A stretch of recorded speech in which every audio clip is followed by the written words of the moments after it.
All right. Thank you, everyone. And hello and welcome to this second webinar. It is so lovely to see each and every one of you. And first of all, can I just check that I'm being heard correctly? Because I feel like my internet has been acting up lately. But are you guys fine? Amazing. All right. So thank you very much for joining us. It is such a pleasure to be back here. And I'm sure for those of you who have been here for the first webinar, you've enjoyed hearing the experiences of our scholars, the presentations, and all the information that has been shared about Chevening. But for today's second webinar, I'm so excited, and the reason is pretty simple. It's because we have the right people to talk about the right information. First of all, Pap doesn't like me saying this, but we have our boss in the house today. So we have the soft. I keep forgetting Pap's title, but I'm gonna try it. So Even myself, I keep forgetting my own title. and It's even soft officer. power and events officer. Yes. Yeah, I keep saying something else. I don't know why. But I think the what is pretty important for everyone to know is that Pap is in charge of the Chevening program at the British Embassy. So we are very honored that you took time to come and speak with us, but also with all the participants, future applicants, and hopefully future scholars as well. But as as much as I am super excited about PAP, hearing about information coming from the British Embassy, my excitement is more toward the scholars because, and the reason is very simple. We have two people. One of them literally just graduated from Aberdeen as a Chevening scholar, and the other one is about to go to leave her Chevening journey. So I'm sure this is gonna be exciting. So without further ado, I'm gonna start by saying my name is Mam. Mam Kodunja is full, but feel free to call me Mam. I am also an Chevening alum from 2020, 2021, and I was studying an MA in International Education and Development at the University of Sussex in Brighton. Um, I now work as an international consultant with GIZ African Union. But enough about me. This is gonna get exciting. So I'm gonna start over by handing the floor to the amazing panelists so they can also introduce themselves. And we are gonna start with Pab. If you can start with an introduction of who you are and the work that you do. And then after you will pass it over to Aja, and then Ali will go next. Thank you. Well, usually I let the ladies go first, but since it's a lady, it's a request coming from a lady. I'll just execute myself. Uh, Hi everyone. My name is Pablat Fatim Diouf. I'm the soft power and events officer at the British Embassy Dakar, and I'm also in charge of the pre-chevening programs. So everything related to Everyone, can we have your microphones off if you're not speaking, please? I'll fix it. It's okay. So as I was saying, the chevening program is basically one third of my job description, and it's going throughout the whole year because it's not just during the application period. After that, there are also several steps that needs to be taken for this full program to be completed, and including, for example, the selection process, which is actually a very important phase of the application, or let's say the program in general, the placement, but also the, let's say, accompanying new scholars in their achievement journey until they leave the UK. So I had the utmost pleasure to meet the new scholars of this year, among which Aja Aminatambang, who I warmly congratulate here again.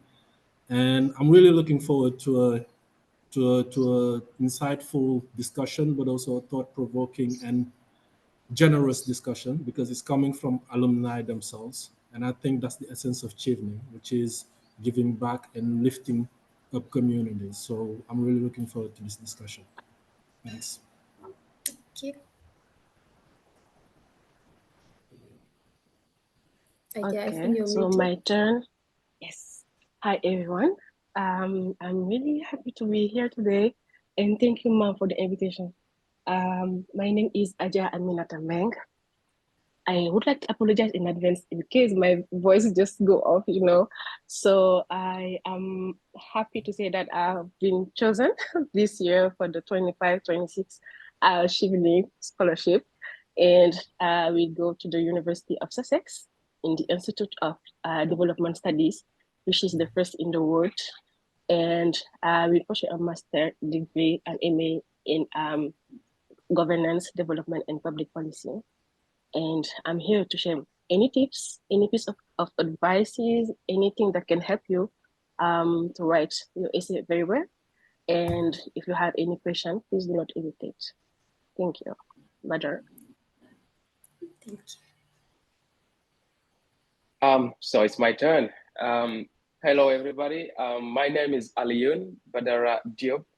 Um, I am I freshly joined the Chevening alumni as a Chevening scholar who just finished its year at the University of Aberdeen, where I take classes in Masters of Law in Energy, Economics and Law at the University of Aberdeen, North Scotland, one of the most cold and where the winter is the most harsh in the United Kingdom. But let's not, yeah, don't let the weather put you aside. Just get for it. It's part of the journey. And I'm very happy, Mam Kodu, Pavla, Aja, to be here with you. And it will be a pleasure to share my amazing journey with you guys. Thank you. Thank you very much.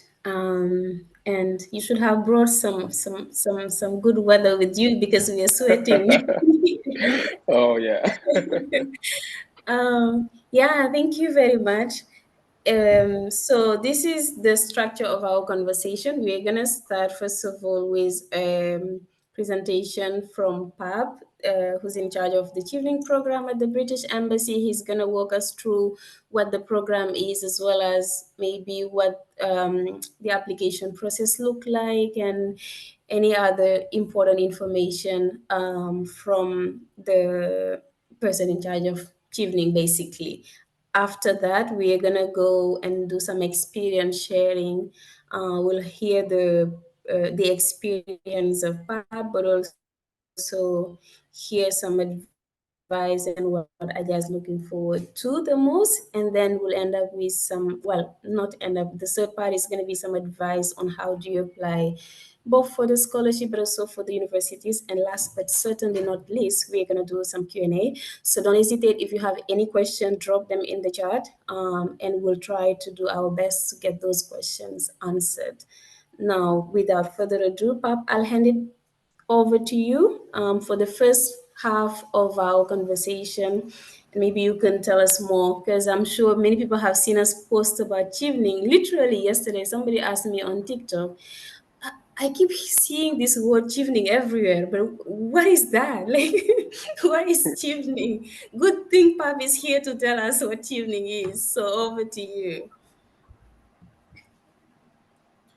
Thank you, Mom. That's actually a very important question. And to start with, I would like to just say Chevening is actually a quite young program in terms of, let's say, scholarships around the world. But yet it's still one of the most prestigious program in the world, one of the most prestigious awards, because the UK is the host to some of the best universities, including Cambridge, Oxford, but not just those that are, let's say, in England, but also somewhere else in other countries that are part of the United Kingdom, like Scotland, Northern Ireland, and Wales. And it is also important to say that it is a program that's funded and run by the FCDO, which is the Foreign and Commonwealth Development Office. So Chevening was created in 1983. So it's 42 years young, let's say, and it aims to build relationships with future leaders, decision makers, and influencers by developing their professional, let's say, their professional qualities and personal qualities, but also It also strengthens the relationships that are, let's say, built between leaders around the world. I'll give you one example. There are 22 heads of states, current or former, that are Chevening alumni. In terms of ratio, that's one of the highest. That's one of the highest community in terms of leadership, and one can only benefit from that when you are a Chevening alumnus because you are part of a network that basically encourage you to go out of your way and do some good in the world, and that is something that is invaluable. And there are three things that applicants must have demonstrated to be selected for Chevening. The first one is, let's say, leadership potential. Leadership potential is important because beyond academic backgrounds, that's one of the things that funding the founders are looking for in terms of community building and in terms of advocating for global causes. So leadership potential. The other one is strong academia background. So you need at least to have an undergraduate degree and an undergraduate degree with good grades. So sometimes you would have people who already have their PhD during doing Chevening again to do another master's.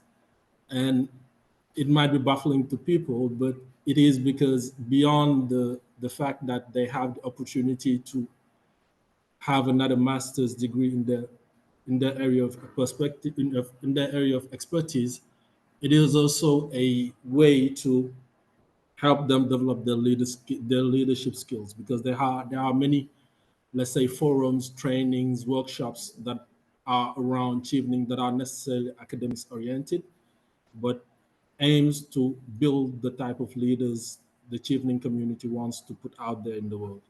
So, and the third one is a clear plan for your career once you return home after the program.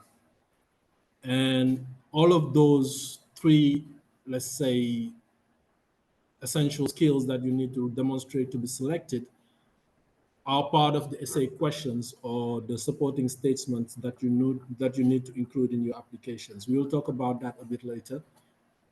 But the third one is important because of what I mentioned earlier, which is giving back to the community. And there is a, let's say, return policy of 2 years. Once you graduate from Chevening, you have to come back in your home country and also spend time there working for 2 years before being able to go, let's say, somewhere else. And for, let's say, I will just try to go through the application process for people to know. Let's say first time applicants, there are, let's say, 12 tasks that need to be completed in the application process when you are applying for Chevening. Of course, after the registration, there is, let's say, you have to put your personal details. You have to give, let's say, personal details about gender, name, birth, place and address and interview location. And also you have to put to give your citizenship and your travel documents. So you need to have a passport when you're applying for Chevening, ideally, or at least prove that you are in the way of, let's say, producing your passport by the end of the application deadline. And after that, you need to also have a proof of higher education history. So what I was talking about earlier is having at least an undergrad degree. An undergrad degree in Senegal is the equivalent of licence normally. But after, in the past, there used to be, let's say, a difference between the way they were selecting Cheveners compared to now, because the higher education proof was an undergrad degree, and you needed also to have a work history of 2 years by the time of application. So it means when I'm applying and I'm, let's say, doing my first years of masters at UGB or at ICAT, if I already had 2 years of experience by then, I can apply right away. But that doesn't apply anymore.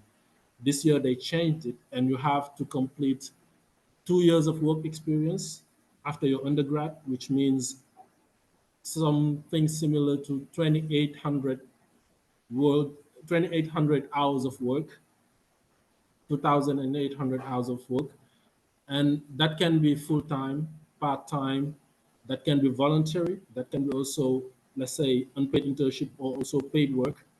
But you have at least to demonstrate that you've been working for 2 years, ideally, or 2,800 hours of work history. And if you do the math, is something similar to 70 weeks of work if you're working full time. So something similar, not necessarily 2 years, but given the breaks that you have to observe when you're a full-time employee, that's the reason why they went to the full year program, which is roughly something as the number I just mentioned, 2,800. And there is also, you need to select, let's say, eligible UK master's courses. So when you're applying to Chevening, you need also similarly or parallelly to apply to universities in the UK to be able to apply for Chevening, because the Chevening admission is, let's say, depends on the admission to the UK university. You cannot get a scholarship if you haven't been admitted to a university. So when you're applying to those courses, you need to be careful, because sometimes they ask you for, let's say, proof of finance. And if you put Chevening there, you need also to let them know that it's, let's say, depending on you being received at Chevening or being selected for Chevening, that you'll be able to fund those studies. And that is something that is important. Those three courses can be three similar courses in three different universities. They with the same, let's say, title, because sometimes you have courses whose content are similar but the titles are different.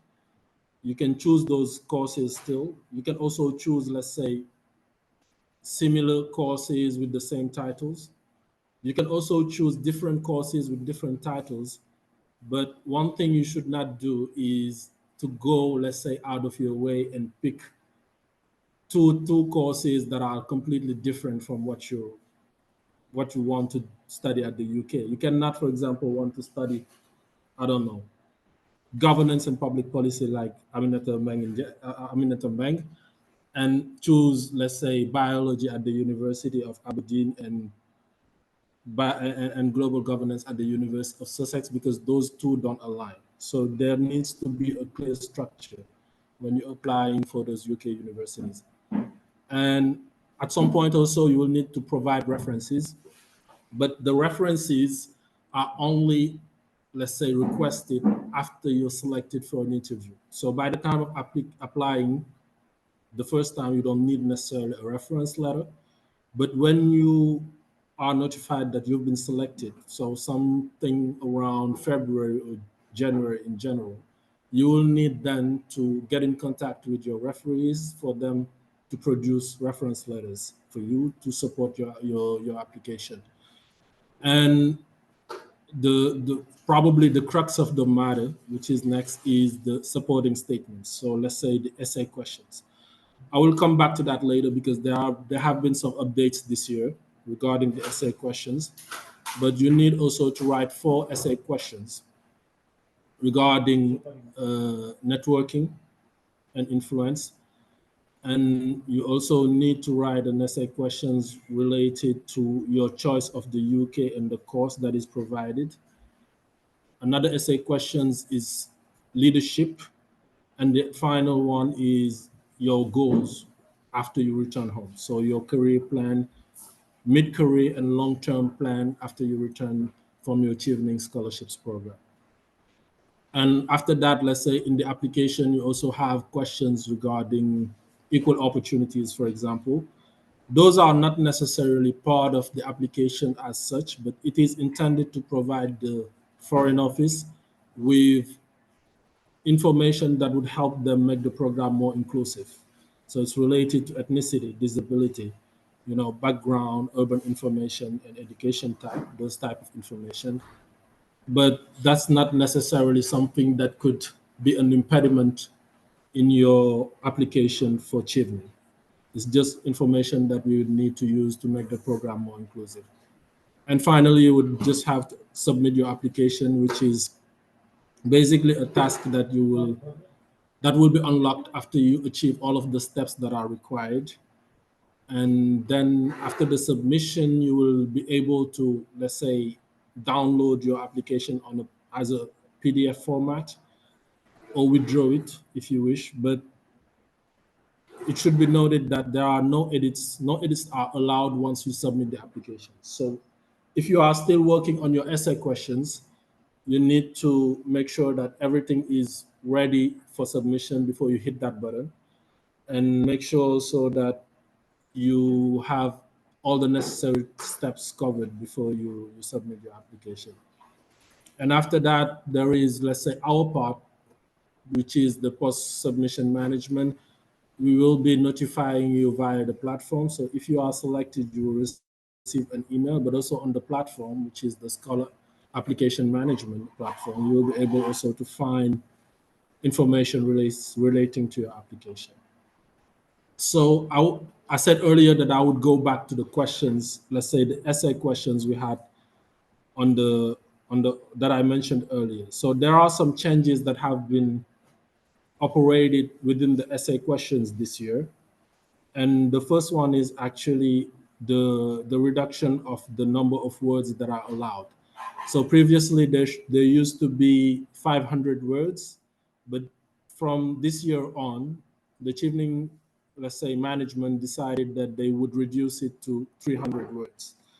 And instead of, let's say, having vague questions or not necessarily giving you details of how you should structure your answers, this year the essay questions are more precise in terms of how you should structure your answer and how you should put forward a supporting statement that would help you, let's say, answer the questions correctly. So I'll give you an example. For the leadership experience questions, the old question used to be explain your leadership and influencing qualities using clear example. That doesn't tell you necessarily what to do, but they have rephrased it into describe a time when you demonstrated leadership. In your answer, please address following. So first, what was the context of the challenge you faced? Second, what specific actions did you take as a leader? Third, you have to, let's say, specify the outcome of what you did and what you learned from that. And finally, you have to put, for example, uh, an answer to how this experience shaped your approach to leadership. And that has to be done in 300 words instead of 500, which used to be the threshold before.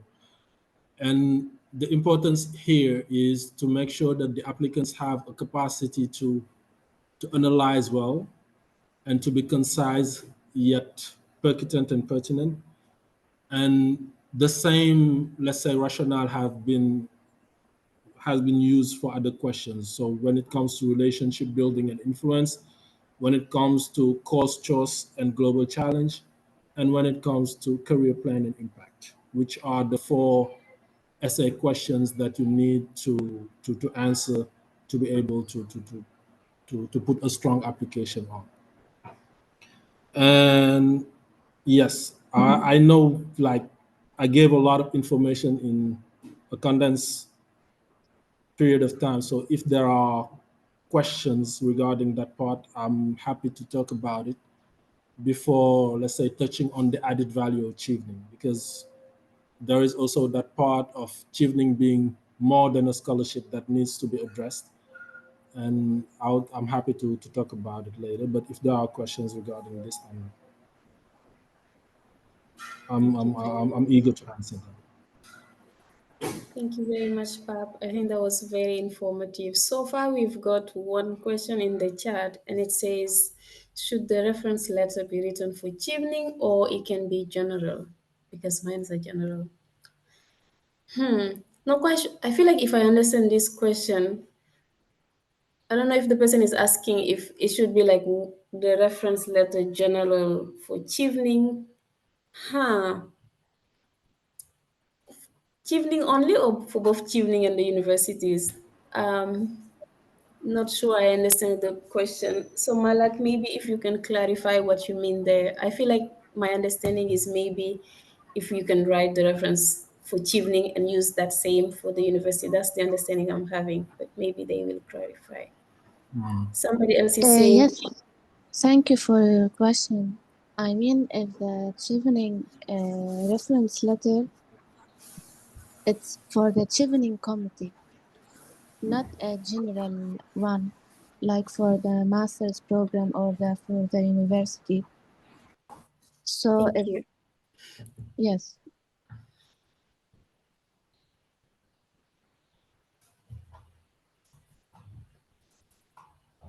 I'm not sure I heard the last question, but for the first one, what I can say is the reference letter ideally should aim at highlighting your qualities professional. It should come from someone who is able to testify to your leadership skills and your academic background or your professional impact and your, let's say, your competence. So ideally it should come from a work supervisor or an academic supervisor. And it should also be made it should be made clear that it's intended for chevening. yes, That would be ideal. that's what I mean. Because Yes. mine, it's written from my professor, but it says to whom it may concern.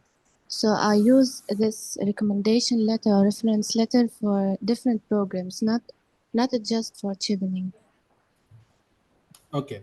Normally that should pass. If it written for him to whom it may concern, as long as the content highlights, let's say, your academic background and your value as a potential scholar, because it is also important, then it should be able to be received. But as I said, the reference letters are only requested once you've been selected. So in the meantime, you can think of, let's say, going back to your referees if you are selected and ask them to draft a reference letter for you that will be, let's say, intended for chevening specifically. Yes, Okay, thank you. thank you. Um, I'll just kindly advise everyone to keep writing their question in the comments. So far, what we're gonna do, because some of these questions I know we are gonna go through them in the next part of the program. So I'm just gonna ask the questions for now that are addressing the general information about chevening, and then we can cover the others later during this webinar. But there's this one question I think, Pab, you can take now, which is saying, is the passport an obligation or can it be replaced by an ID card when applying? Normally, the passport is an obligation because it's part of the travel documents that are required. So by the time you apply, you should have your passport ready and include it into the application. Uh, for the ID, at some point you would have to. You can put your ID, but at some point you would have to prove that you have a passport because it's part of the requirements to be eligible, let's say, for travel. As Chevening also is the entity that takes care of the return flights. So your flight to the UK and your flight coming back are both covered by Chevening. And it's important for them to know that your travel documents are in order. So you need to have your passport.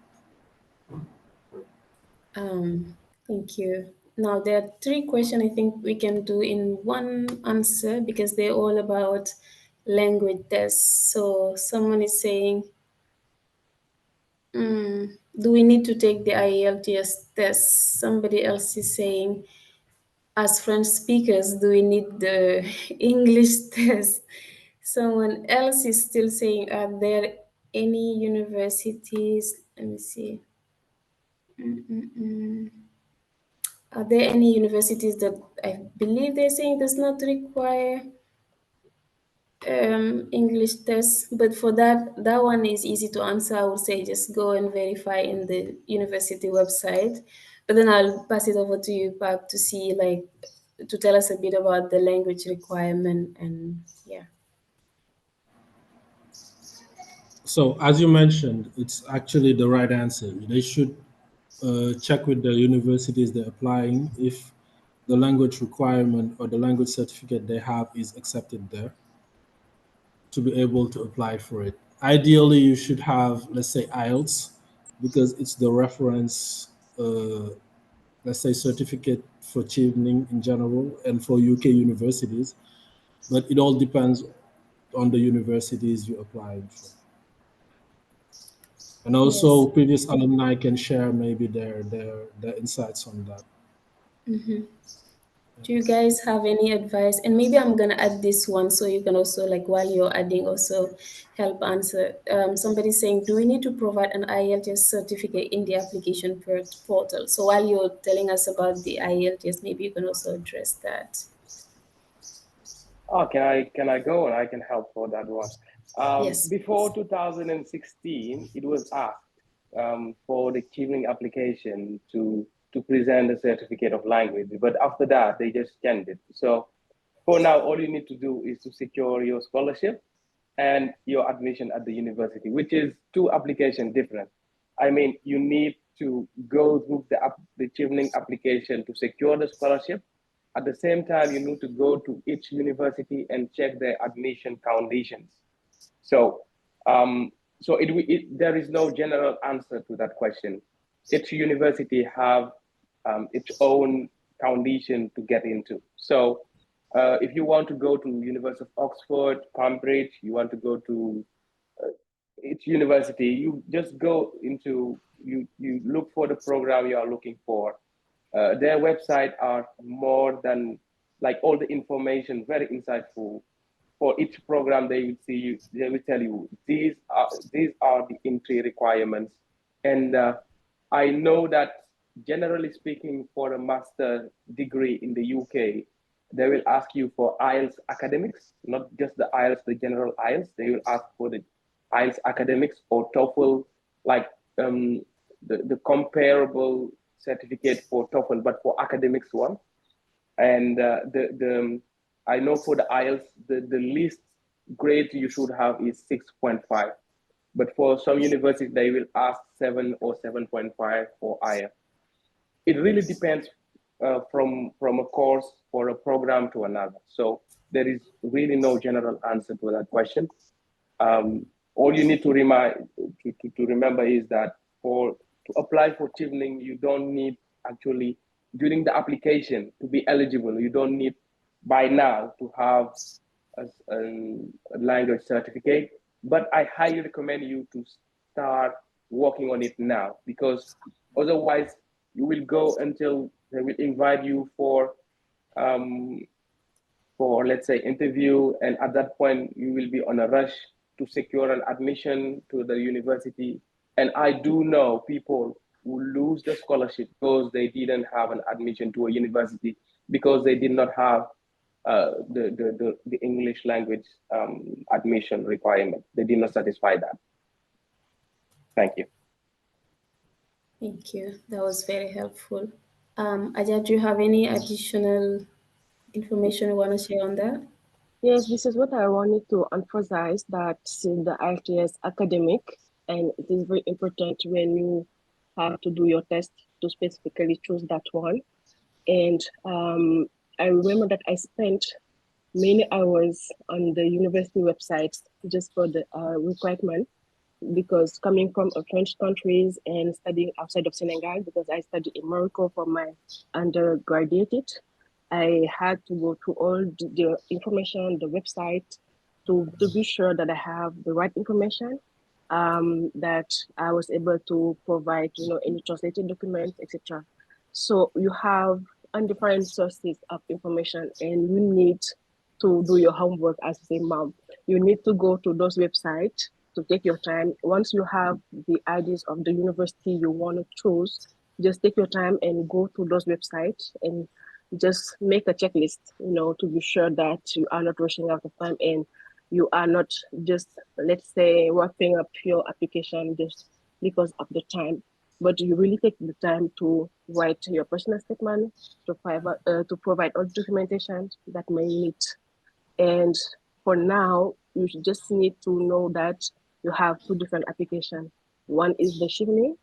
So for now, you need to focus on the Chevening, and then you can focus on the university. By doing that, you are sure that you can manage your time very well. That's an amazing advice. My favorite thing to say is always do your homework because I feel like in that website, you've got everything you need. There's so many information out there. So for now, Exactly. what we're gonna do, Pap, we'll hand it over to you again to give us your the last information you wanted to give on the achievement and the application and everything before all the other questions I'm seeing now are questions we will be able to answer later on in this discussion. Maybe there's just while you're doing that, maybe also just answer this question. Somebody's asking if there is an age limit for admission or for receiving the achievement scholarship. So over to you, Pap.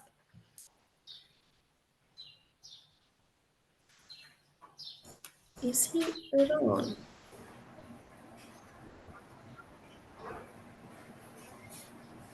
Sorry, my battery was running low, so I had to plug it in. Regarding the age limit, there is no age limit when it comes to achievement, and that's the beauty of it. Some people are apply like fresh from undergrad after they complete the 2 year requirements or the 2,800 hours of work after undergrad requirement, and some apply in their 50s or in their 40s. So Chevening is just a program that aims to build future leaders. And one thing I like to say usually is that you're never too young to lead and you're never too old to learn.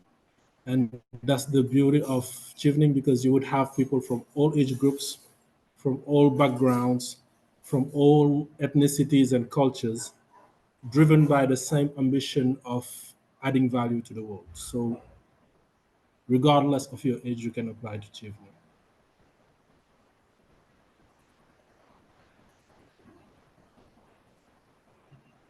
Mom, you are on mute. Mom, you, yeah. Oh, thank you.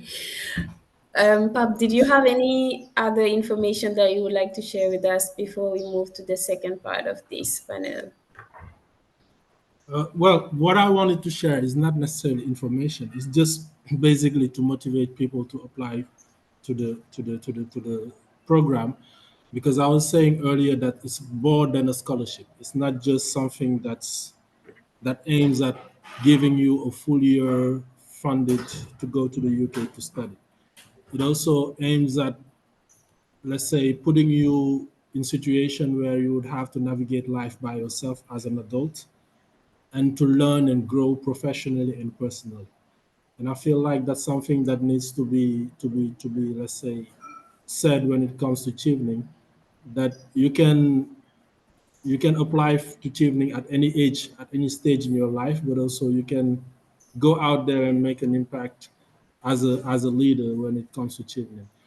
And one thing also is that the UK is very proud of its universities, because there are centers of excellence and innovation that attract the brightest minds in the world. But also, what makes British education distinctive is not just the world class teaching, it's the culture of openness. And that culture of openness is mainly found in collaborating with bright minds, but also with people from different background, ethnicities, and cultures. And that's what you need when you want to tackle, I don't know, economic growth, climate change, health, or peace questions. You need to have an inclusive approach, and that's one asset that you could gain from being immersed in the UK for a whole year of study in one of the best universities in the world. So yeah. Great. I'm gonna ask you some rapid fire yes or no question, Pap. I don't know why Okay. today is like I just want to je te fatiguer un peu. So the first one is if I don't speak English, can I apply? No, you cannot apply. Sadly. If I'm doing I'm a sorry. PhD now with no experience, like I'm doing a PhD but I don't have no experience, can I apply? you need still to have 2 years of work experience or at least 70 weeks of work experience. Okay. If I just Even if you graduated, have a yeah, even if I have a PhD, I still need the 2 years work experience. yeah. And the work experience should not be, for example, courses that are mandatory for you to complete the degree. Those are not part of it. That was going to be my second question because somebody asked what count as work experience. Like somebody asked if they are a teacher, does teaching count? And I was like, definitely yes. Yes, it does count. um, okay. If I Sorry for the um, PhD. Sorry, just for the PhD. Like if you are on your PhD journey and at the same time you are hired as a research assistant, it counts as work experience. Just to be clear, because most of our It counts as PhD okay, student at the university here, they are research assistant at the same time. So if you have the 2 year as a research assistant, but at the same time being a PhD candidate, it works for you. great. that's true. That makes me want to ask all of you guys this question because somebody reached out to me on LinkedIn saying they're going through their PhD right now and was wondering if now was the right time to do Chevening while they're also completing their PhD. Um, to be very transparent, my answer was this might not be the right time because maybe you're going to be doing 2 degrees at the same time, like finish the PhD first and then go for the evening. But I don't know if I gave the right answer. So what do you guys think? Or do we even have a right answer for that?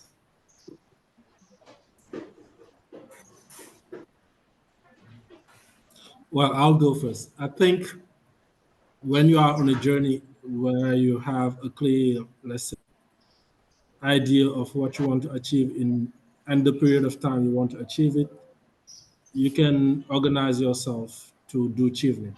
If you are in agreement with, let's say, the university that's hosting your degree and your supervisor, you can put it on hold, go do achievement, come back and resume it.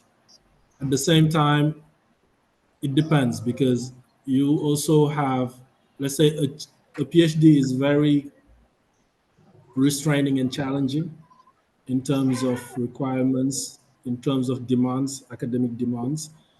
So for you to, let's say in Senegal, you would have to do 4 years, in other countries too, in the UK is 3 years.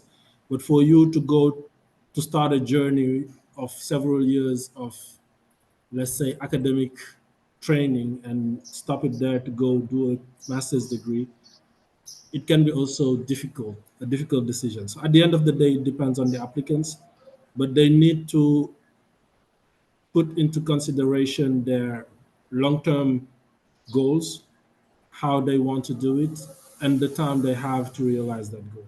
At the end of the day, it's up to everyone, I think. Yeah. Okay. Anything to add, Ali or Aja, or are we good to go to the second part?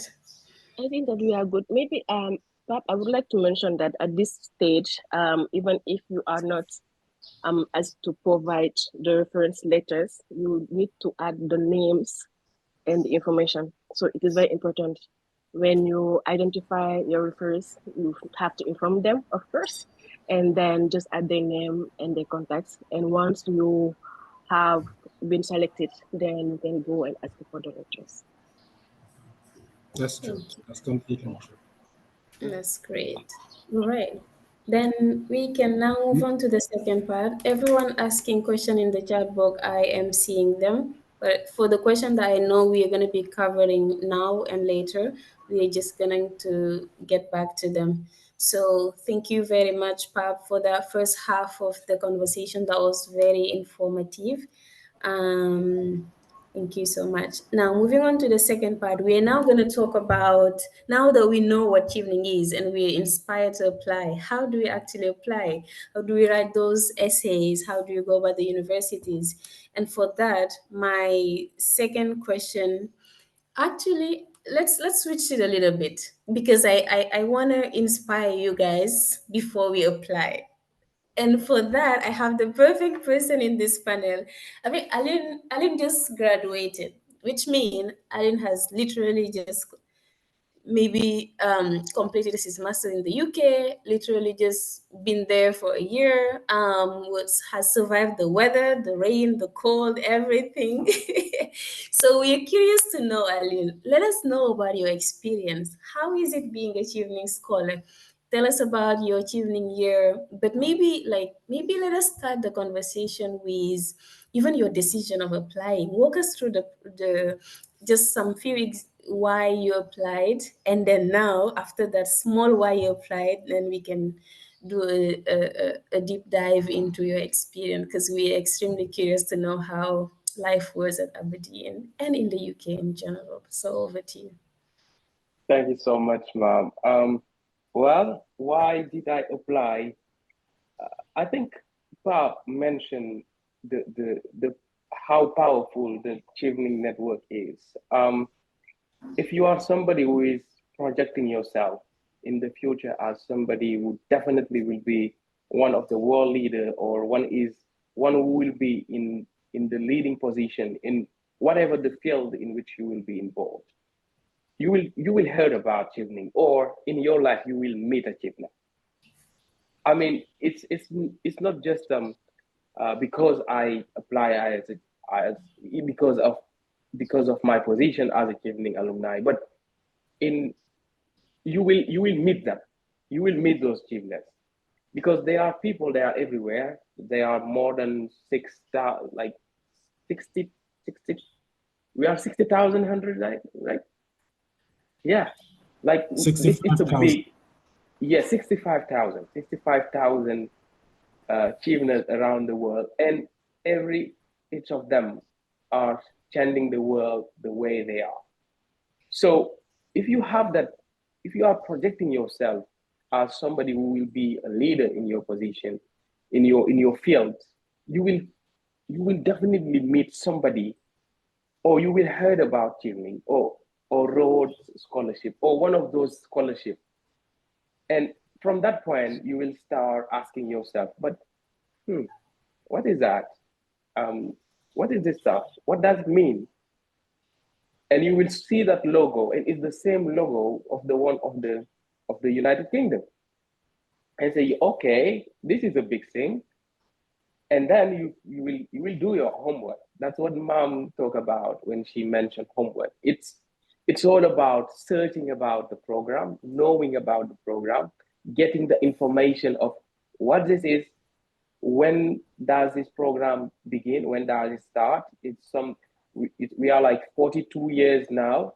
So for 42 years, the United Kingdom is preparing people to be in leadership position, either in their country or generally speaking in the world.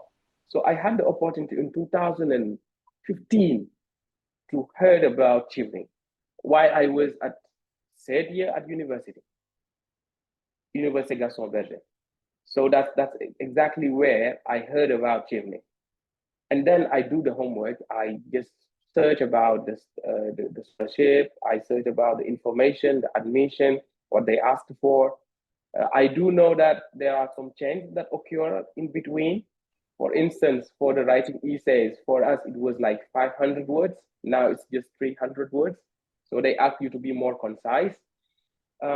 So I do the homework. I get into knowing what Chevening mean, what are the criteria, what kind of people they are looking for, and understanding that this is not humanitarian. Chevening is definitely not a humanitarian stuff. Like they are not giving help. They are not helping people. No, they are investing. It's literally, here is how I present it. You are a startup. Like you know that you have the potential in 10, 20, 30 years to be somebody who will realize big things. But for now, you don't have the means. So you are looking for somebody to invest in you.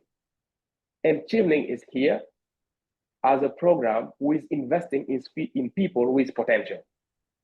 And when I understood that, I said, okay, so they are not here to help people, they are here to invest in people. And I do know that I have the potential. So I will just go and market myself. And that's exactly what it's all about. you need to present yourself in your best way possible in order to secure the investment. Consider yourself as a firm or a corporation, as a society, and then you are looking for somebody to invest in your startup. But the example here is that the startup is you. So you are looking for somebody to invest in you. So how you will show them that, okay, I have those leadership skills you are looking for. I have that experience as somebody who can do the network. My career plan is more than clear in the next 10, 20, 30 years.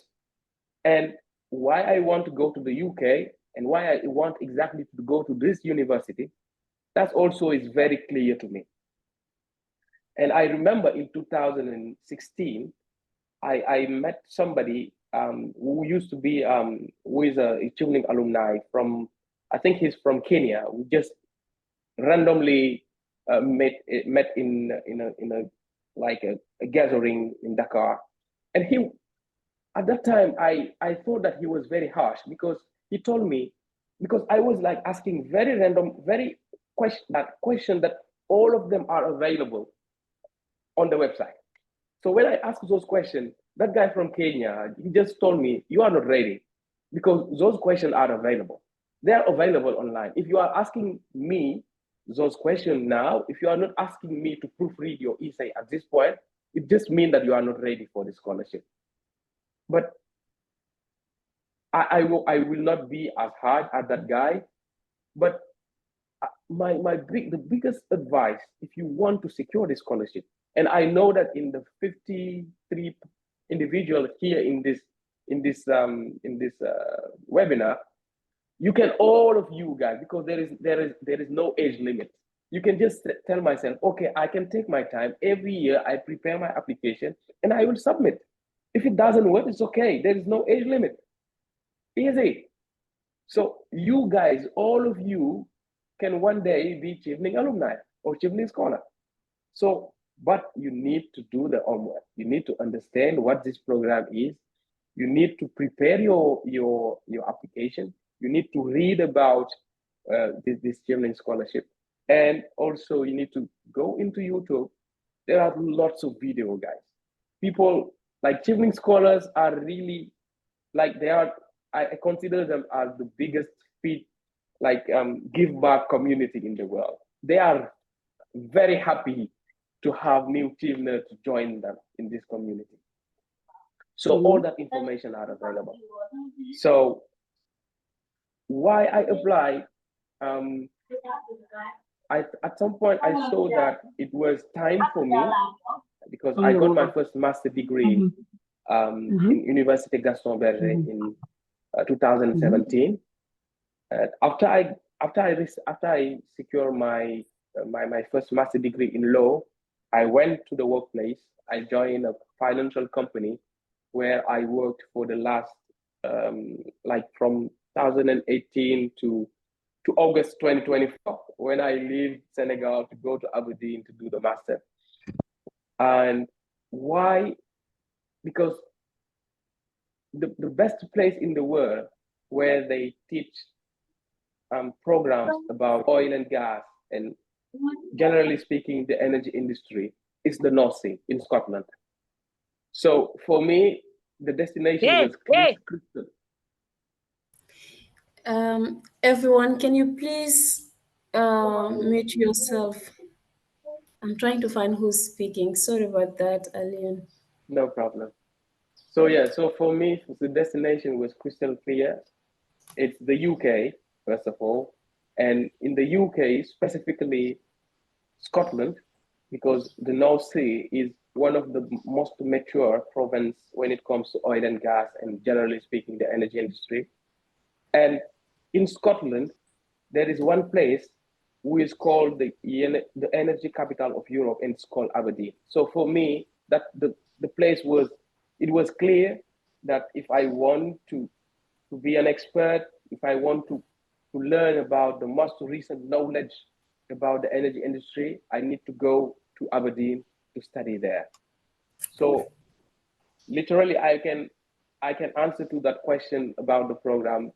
for me, it was clear that it will be in Aberdeen. So I picked three programs in the University of Aberdeen because in the UK, when you mention Aberdeen, it's related to energy. It's oil, it's gas, it's all about energy. So I picked three programs in the same university, but they were all related to energy.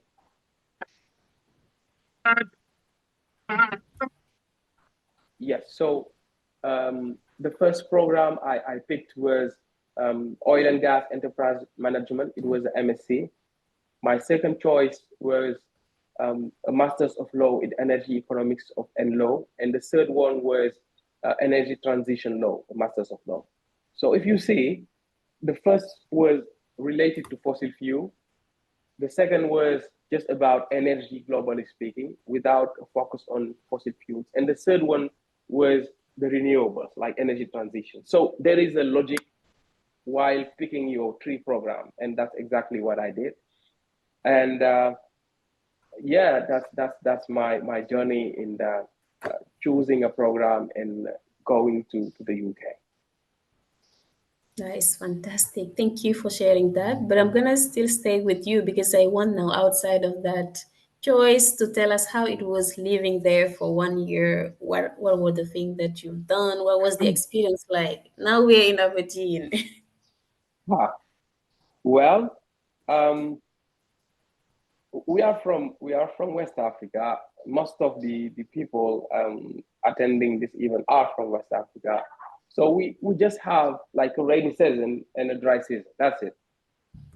We don't have like the four seasons. We don't have winter, autumn, all this stuff. Unfortunately for you guys, if you are going to Scotland or generally speaking in the UK, you will arrive there around September. So it will be autumn, right? And just after that, it will be winter. And the winter in the UK is something to experience as a human being. It's not that the days are very short. Literally, there is no afternoon. There is just like the daylights are from let's say 7, and at 2 3 p.m. that's the night, and you will be in the dark until the day after. So for somebody who never stay more than 2 months outside Senegal, you can imagine that it's very challenging. This change of mood, you don't receive enough daylight, so it will definitely affect the way you interact with people. It will affect your mood. You will become, let's say, more warm as a West African. And the weather also is not very welcoming because it's raining every time, every day in the UK. Um, Very cold, and but people in the UK are very welcoming, and the academic system is set up in a way that you will be very in like you they put all the conditions available for you to be at your best for studying, and that is the most um, the most important thing. Like even if the condition, the weather, the change, everything is there and affecting you, the university always have a team ready to help you. The Chevening, the program itself, would be there to assist you, and you will not be alone. You will have new friends. You will definitely have some chiefness around. For instance, for me in Aberdeen, we were 15 chiefness. So at the beginning, it was very like anytime we gather together, like creating bonds, because it's also part of being chiefness to create bonds and to grow your network, not only with other chiefness, but also with locals. Having good friends from Aberdeen will always be like very helpful. And yeah, we don't like you will be okay with the finance because yeah, you will receive your stipends, and they will also give you an interesting amount of money when you just arrive for you to settle down, uh, to buy the to change your clothing, because yeah, the clothing you use in Senegal is very different from the one you use in very very cold place. But yeah, you will be fine. You will be fine. Everything is available, and being a student in the UK is also very interesting. Like you have lots of discounts. Yeah, you don't pay the same price as other people when you use the transportation system and everything. Like whenever you go to the restaurant, just ask if they have discount or loyalty program for students. They definitely have it. And yeah, yeah, Aberdeen was, yeah, it was very welcoming to me. Thank you very much. That it sounds like you had a good time. You know what my favorite part about this whole thing, apart from the experience sharing, was it's just like the body language of Aja who's about to go. So as you were He's talking getting about the ready to weather, go. she's I was like, like, oh wow, my what gosh. is it about? Because at some point I was like, oh my God. And you know, this is But why she's I chose gonna Sussex. be fine. So we're gonna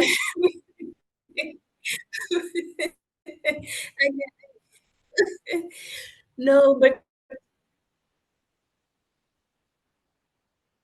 the good news, Aja, is that you're going to Brighton. The good news is you're going in Brighton, and I was there. I was at Sussex University, same as where you're going. And even though it is still the UK and the weather is still terrible, we used to joke by saying you have the four wet season in one day. But Brighton tend to have, I think, is sunnier than the other parts of the UK. So up north is like colder than the rest, and Brighton is quite sunny. So you're gonna be fine. And we are gonna now hand it over to you to let us know why you applied. So you guys join me in congratulating Aja first of all, because she's Thank you. one of the newbies who has just been for Chevening. And if you can tell us more about why you applied and what are you most excited about, what are you the most looking forward to in the chat. And I am taking note. Okay. So, you know, what is crazy is that when I was applying for Chevening, I didn't know about the Chevening. I didn't know that it was so prestigious and so competitive. Um, what I do is that each year I try to learn something new since a very long time. So, as I usually said, I'm a multi-potential. So, I did product management, you know, um, human rights, something like that. So, when I just saw the ad about the Chevening, I was thinking like it was just as those program you apply for and that's it, you know. My Senegalese toxic mindset was like, it is easy, I can get it easily, so that's fine. But I had a colleague of mine who applied. I think she applied, or she was about to apply for the Chevening, and she was the one who really made me aware of how prestigious and competitive it is. And still, I'm the one who always like challenges and try to go beyond my comfort zone. I did my best. And I would like to say thank you because if I applied with the first draft that I wrote at that moment for the streaming, I won't be successful, honestly. And the last year, I did not had the opportunity that you guys have today. I was looking for shipners. I was looking for Senegalese alumni. I was looking for people who got the shipning before, and I was looking on LinkedIn, trying to send emails and messages, you know, just to have more information on this, and watch a lot of videos. So I applied on Chevening because first, as we say, this is for the leaders, and I identify myself as someone who strongly embraces leadership. And this is an opportunity for me to go beyond my comfort zone, as I said, and to have another master degree. Because just like Alun, I have a master degree in public finances, and human development audit. But this time, I wanted to improve my English, to move in a country where nobody knows me. This is what I think. And so I can just be connected to myself. And that moment, I was really interested about anything related to ikigai, how you find your why, etc. And Chevening was really aligned with my why, with why I am doing what I was doing at that moment, because I was working in the philanthropy phase, and it was really connected to what I was working on at that moment. So applying for Chevening is also be connected to people around the world. And I'm someone who is really, let's say, extroverted. So I love connecting to people. I love going to meet new people. And it is an opportunity for me to just connect with people from around the world, more than 160 countries. This is amazing. And when I was applying for Chevening at that stage, when you write your essays, and now you start thinking about your essay, writing the essays was really hard for me, because I knew that I had a lot of experiences, because as a project manager, I have more than 7 years of experience. But it is not about title. It is about what impact do you bring, what or how you can change the world as a leader. And I spent days trying to refine my story, because I understand that when you apply for Chevening, it is about your story. You need to own your story, and you need to convince people that they have to invest on you. And this really made me go beyond that comfort zone. And just as I said, the last time that we met with Pap, I said that this is not for the weak. Chevening is not for the weak. This is not for the lazy people. If you think that it's going to be easy, just once you are selected, then you will have your scholarship and you will move abroad. Honestly, this is stories.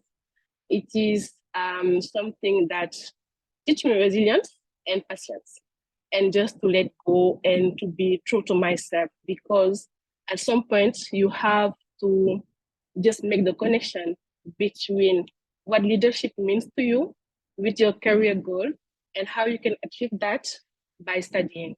And that was the whole point. And I spent a lot of time thinking about it, and how me as Aja Aminata, someone who really defined myself as leader, what does it mean for me? Or is it what leadership truly means for other people? But by the end of the day, it is not about profession. This is just about being aligned and talk about this. And this is what I did. When I applied for Chevening, I was like, and I watched videos, I saw people applying for 4 times, 5 times, etc. And it was my first time applying. So I was like, let's do it from the beginning to the end. Let me do all my efforts on it. Let's apply, and then let's see the results. I was not expecting to be selected, honestly, for the whole process, because that was the first time. And I was not really sure about the story I was telling. But since that, definitely it was a good story, because here I am today. And definitely, when you apply for Chevening, you can think about impact. You can think about a platform to raise and amplify your voice. And for my case, for example, with the Institute of Development Studies, I saw alumni who were there and who are also Chevening and who are leading the world today.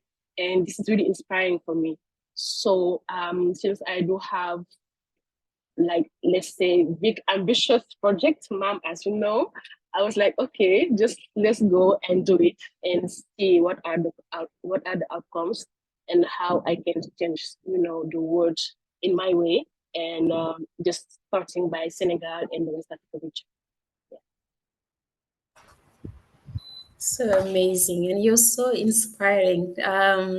One thing I love about Chevening alumni is that everyone who speak about the what they why they apply, the journey from Alun to Aja to all those who are here in the first webinar, you hear one thing. It is they know their why. They know why they decided to leave that job they were doing and say, let me go back to school they also understood that it was more than just a degree. They're not here to just collect the degree. They knew their why, what they want to achieve. And when you know your why, it definitely helps you write those essays, because the essay need to tell your story. And that is why people keep saying, don't let anybody write your essay, because nobody can tell your story, right? Somebody can be an excellent writer, but does not mean they can be the best in writing your stories. And ultimately, it all come back to, is this person ready? Do this person know why they're doing what they're doing?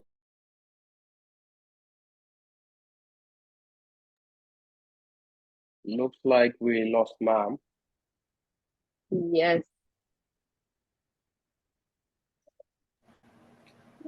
Yes, it looks like it. She's back. Yeah, Okay, she's she's back. back. She's back. Welcome back, Mom. I was so excited talking that my hand hit the end the call button. We are Mm. hand talkers, so we know what does it mean, So Oh this my is gosh, exactly that that is so crazy. I guess it's a Anyway, University of Sussex thing. Oh well, you yes, see, this is for us. Thank you. you're making me say what I've been wanting to say at the end, so that Alun would not be able to defend himself, which is, we are the best university in the UK, we are best in the world for development studies and all of that. And it's 2 against 1 today, so you're a bit anyway. All right, so we are gonna now move into the next part, which is now talking about essays. I know that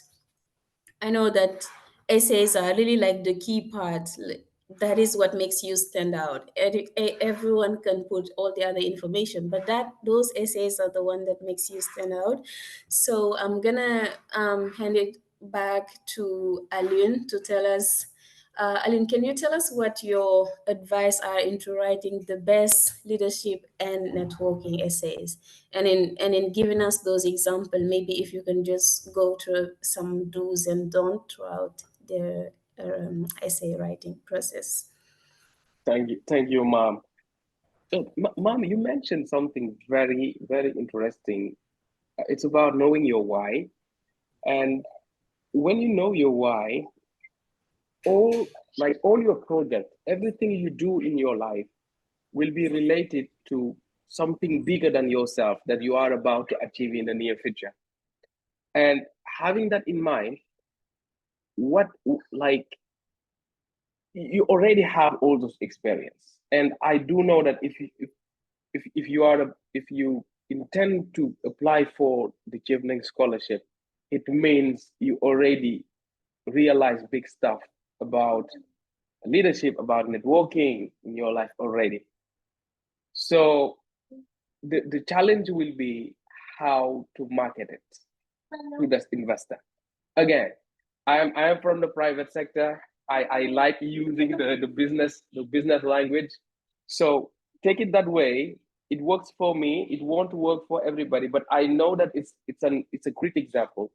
But Chevening is an investor, and they are looking for somebody to invest in. They have the money, they have the will, and they are actively looking for the next generation of leaders and change makers in this world.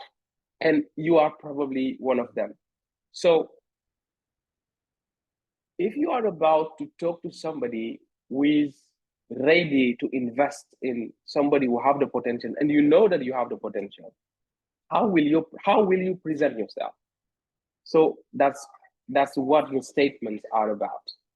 So you need to present yourself. I know we are from a society where they always ask us to stay humble, to don't be too big. I know we are Senegalese, like most of them in Africa. You need to stay humble, right? But specifically for this Chevening scholarship, like the humility will not help you for this time. Yes, you need to present what you realize, those things you realize, and sometimes you just need a declic from outside. I do know some people who do have the potential, they realize lots of stuff, but they just don't know how to present it in a coherent way in order to secure the scholarship. So it it will not be a chronological presentation of what you realize in your life. This time it will be 300 words, and 300 words is less than what the opportunity we have to present like all those stuff you realize in the past. In 300 words, you need to be very focused, and there is that strategy that if you already do your homework about this evening, you already heard about the STAR method, the STAR, like the situation, the task, action, and results, where you present the situation where you've involved, like what was the situation, in that situation what was your task, and what was the action you. So in that action, it's really important to focus on specifically what you did, because most of people, because we are from Africa, we and the French is not very helping us, because yeah, even in our writing we put the new. I know that we have other English speaker in the webinar, but we mostly use the collective pronouns while presenting ourselves. But specifically for this statement, you need to present yourself, like what you did. If it was in a team, what was your task? Specifically you, because they are not asking for the achievement of the group or the team. They are looking for your leadership skills, your networking skills. How did you create that community you involved in? For me, I mean, and I know most of not all everybody, but most of Chiefners are very extroverted people. They are part of, before knowing Chiefners, they were Chiefners. Like before getting into the Chevening community, before being Chevening scholar, they've already been scholars without knowing it. They were like, it's the same people when they were at uni, they were part of the amical, like the community of association of people from, like they already involved in community stuff. So they know how to create networks, how to build relationship between people. So having all this experience is the first step. If you don't have it now, take your time. There is no age limit for Chevening. You can prepare yourself. I mean, like for instance, this year I read that there is an applicant from Botswana. He secured a scholarship after 11 years. Like he applied for 11th time. Like 11th time. You guys, can you imagine? Like this resilience. This guy he's a genius. He's a mastermind. Like I don't have this kind of resilience, to be honest. 11th time. So, but he did not like set back. He just, okay, I went, doesn't work, it's okay. I will prepare myself and I will try again. So if you do your homework, you read about this application, and you just realize that maybe I'm not ready. My advice will be, okay, it's time to start working on your application, working on that relationship building, on those network skills, on those leadership skills now, and preparing to apply for 2027, 2028 scholarship, because you will be still eligible to do it. So um, getting back to my example, I have the opportunity while being at university of, being part of much of society, association, OADA, Amical, being a student representative at the law school, being a school convener. So I already have those leadership experience. At the same time, for the networking stuff, in every group of person, you will know there is somebody who know, like every time we need something, we will first think of that guy. We will reach out because we know that he have the relationship. I'm that guy. So, and it's everywhere. Like even in my family, like if they are looking for something, like, oh, do you know somebody? Like they will ask me. Like they suppose that, okay, he knows somebody who knows somebody who knows some. So they are looking. Chevening, I expect that Chevening is looking for that, somebody who is a connector, somebody who is a relationship building expert, mastermind, who naturally is easily creating relationship.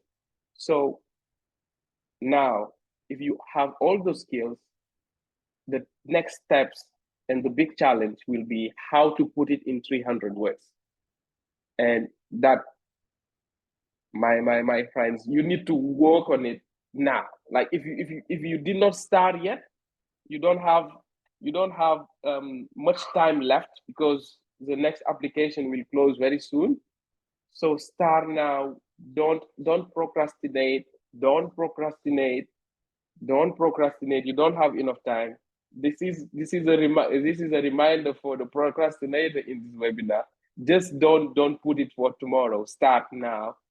And I allocated, while applying for Chevening, I allocated because I start, you will apply, you will start the application at least 1 year before. So if you start now, you will go September or August 2025.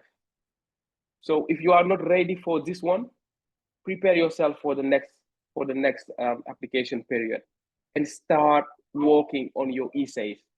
For me, from January, like from January 2023, I think, because I received this call. Yeah, it was while I prepare myself, I just allocate at least 30 minutes a day on my application. Even if I don't change something, I will just go and read the essays. Just read them. Just to remind myself, okay, I'm preparing myself for this. So I will just read the essay, read the networking skills stuff, the leadership stuff, the career plan, and that's it. And it will be very helpful. And at some point, give yourself time, like for 5 days, don't read something. And when you come back, you will realize that you have fresh ideas, and maybe you can trick and change some part of your essay. So yeah, market yourself. Chevening is an investor. You are a startup with the potential. Present yourself under the spotlight, and yeah, secure that grants. Thank you. Right.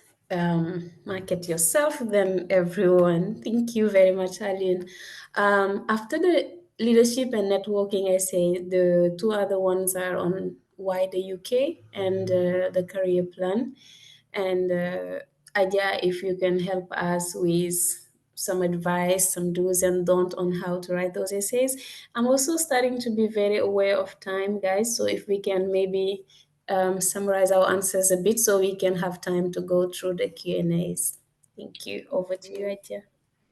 So when it comes about the why the UK and the career plan, it is just what I said previously. You need to link it with your why and your vision of leadership. And please, guys, do not beat around the bush.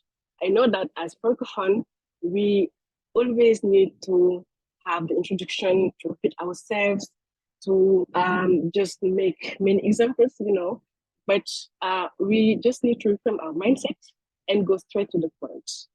Why the UK? You have the three choices, okay? When you talk about the courses, do not copy and paste from the website. It does not make sense to just go to the website, copy and paste, because the whole Chevening process is to be authentic. So you need to be authentic even when you talk about why you want to study in the UK. In my case, for example, I chose Sussex was my first choice, of course, Exeter and Leeds. And when I was just talking about this university, my main focus, in my mindset was because of the weather. Because even Exeter, you have the beach, you can just walk around, etc. So when you talk about why the UK, of course, we talk about the courses, we talk about why it is aligned with what you want to study and how it can be helpful. And keep in mind that this year, Chevening is very focused on global challenges. And the second point is also how just having this course will help you to create that impact and to change, the world. And we are not machine, of course, so we need also to live. If you can connect the city, if there are any activities that you are interested on, even the university, they have many clubs, unions, etc. You can just talk about it. For example, in my case, I talk about the Muay Thai, I talk about the working, etc. Because this is something that really interested me, and I know that in the university they have this kind of clubs. So I just talk about that, and that's mean that you did your homework, that you just went to the university website. And in my case, I can be a stalker. I can really be a stalker because I went to TikTok, Instagram, all the media that I know, the social media, just to know better about this university and the kind of activities that they have. So I can just feel it first, because I am someone who is passionate and who need to be connected to feel that. So this is why you need to just go on this website to do your exercises, okay, and to be sure that this is aligned with your work. And when you talk about your career plan, we all have that vision, just as Aline said, and Bob and Mom, and they still repeat that. The vision is for the long term, but you just need to divide that in maybe three steps, because this year you have less words. So when you talk about the short term, that's mean just after you come back, because you need to come back and you need to show on your essay that you have the intention to come back and to start applying your skills in your country. And then you can move to the midterm, let's say 5 years, and the long term, more than 10, 20 years, it is up to you. But when you do that, still just amplifying how you can just resolve the global challenges that your country is facing by just, showing numbers and be just realistic. And when you set up goals, be smart. We do not say that you're gonna just resolve all the issues in one time or in 1 year. You have to just put specific, smart goals when you talk about your career plan, because we know that you are a realistic person and you have the intention to do what you are talking about. Because this is not about faking that. It is it is about having the intention, after that investment, to give back to your community. And if I can just give you some it is like to have strong statement, to be aligned and to stay authentic and persistent to hold your essay from the beginning to the end. And if there is don't, please do not use ChatGPT, do not use AI. Please, let me say it in like my Moroccan friend Hafak, do not use AI. Hafak, because you can lose credibility by doing that. And when you do that, this is not you, this is the mission. And Chevening is about you. And the last point, when we say just don't, I just put that somewhere. Um, no, this is a do. This is to show openness to learning and to have new skills, to not just focus on academic. You can learn something else beyond the academic functions, and you have to show that, because this is a new opportunity to move in a new country, to learn from people, and to learn from those institutions. So when you just connect your career and your why in the UK, and I know that this year there is a specific question which allow you to connect, the studies plan and the career plan. So that's mean that you need to be aligned and to be persistent during the whole process. I hope that this will be helpful. That is brilliant. Thank you very much. I think, like those tips both from Alun and Aja are extremely important. I always tell people to use the STAR approach when writing their essays. And I think this year, from the title that Pap had read out loud earlier, it just shows even Tuning have is specific in the way they have drafted the question. So, for those of you that do not know what STAR approach stands for, it stands for situation, task, action, result. The situation being when you're describing a situation, what is something that is, let's say, bad that is need to fix, or where do we have a problem and we need solution, basically. The task is what what is needed, what do we need to do. Now the actions are, what did you as a person, as an individual do? Aline was telling you that it's not about what the group did, it's about what you did. I know that some people struggle because they're like, well, but I feel bad, this was a group project. I said, yeah, it was a group project, but you had your role in the group project, right? Can you describe that? And the result at the end of the day, what are the impact like that your work is having in the community, in your organization, in the business? And I'm sure this is also going to answer one question that I saw in the chat, because somebody was struggling if they should use maybe some project in the community or the youth organization, or work in the organization where they're professionally involved in. And I think it really depends. Maybe the one that would stand out the most and that would also be more connected to the program that you're going to do and your career plan ultimately. But overall, yeah, highlight. I always insist on make sure that you let people know what the impact, uh, any work that you have done, the impact it had in the community. I think that is what people need the most, instead of listing, I did this and I did that and I did that and I did that. Like, you can do one thing, but it had an amazing impact in other people's life, and that is extremely valued. Now, moving on to the two last questions. I'm gonna ask this question to both of you. Uh, some people maybe have already submitted their application, the achieving application, and they're now thinking about applying for the universities. Some are wondering, how do I put in a strong application? Because the reality is, if you have a Chevening scholarship and PAP is giving you money to go study, but you don't have any university that accepts you, you're not going to go anywhere. So being accepted to a university is also extremely important. And for that, my first question would be like, how should applicant choose? First of all, choosing the university before you apply. I've seen many people ask, can I study law? Can I study business? Can I study medicine? At the end of the day, they said any university, any programs. I think that is already answered. Now, when you have that chosen, how did you guys go about choosing your universities? I think this Alun has already answered when he was sharing his experience. But about for you, Aja, how did you go about choosing your university? And then when you give us information on that very in a summarized way, then for both of you, I'll ask you now about the references, because it's also like we need reference letters for both Chevening and also the universities. How did you go about choosing your references, and who is even considered a good reference? I'll start with you, Aja. So when it is about the university, in my case, did had that debate in my mind, because I am someone, as I said, who is multi-potential, because I have a background in public law. I went in the drone technology. I did so many stuff. So at some point, I just needed to settle. And the public policy was the best way. So this is because, just as I said, it is related to the why. And I spent a lot of time just for the university.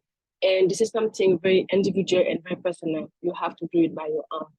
And you can feel connected to a university maybe because of the alumni, maybe because of the program. Let's say that the university can be the first in the world, but the program you are applying maybe not worth it. So you just have to make the choice and to not regret that later. Just having, the woman saying that maybe I should choose that one. So it is up to you, honestly. At this point, it is up to you. So my choice is because I was interested about public policy, global exposure. I do want to have an international career, and I already started. So it's more aligned with my career, with my goals, and globally where I see myself in my long-term career. And when it is about the referee, I chose people who knew me. So let's say that one of them was mentioned in my essay in the networking part, because she recommended me previously to a work, and I was successful in there. So she was very proud. And until now, she's proud because she's still my referee. And she's the one I always, just try to call when I meet a referee, because she knows me very well. I had to work with her in many projects here in Senegal and in some other country. So she know how I work, how I do handle tasks, etc. And she's the one who is very aligned with me. And the second one, she was my former supervisor. Even if she know me just for 6 months, I proved myself. I proved her that I was this reference later, and that was true. So she helped me through all the process for the application. That means that someone who should refer you should know you. Um, I shouldn't recommend friends, and family because they can be biased. But if you have people you are connected with from the academic background or from your work, etc., it is very important to keep those relationships. And when it is about relationship, I always say that keep those phone number and email. Do not hesitate to send a Juma Mubarak, Eid Mubarak, Happy Christmas, etc. Because by the end of the day, this will help you to have what you need from them. And that was helpful for me because this is something that I keep doing. And when you choose for your referee, please choose someone who really know you and who can state about your capacity and your ability to go through the scholarship, your academic background, etc. Madar, would you like to add something? Thank you. Can I go on, Mark? Oh, okay.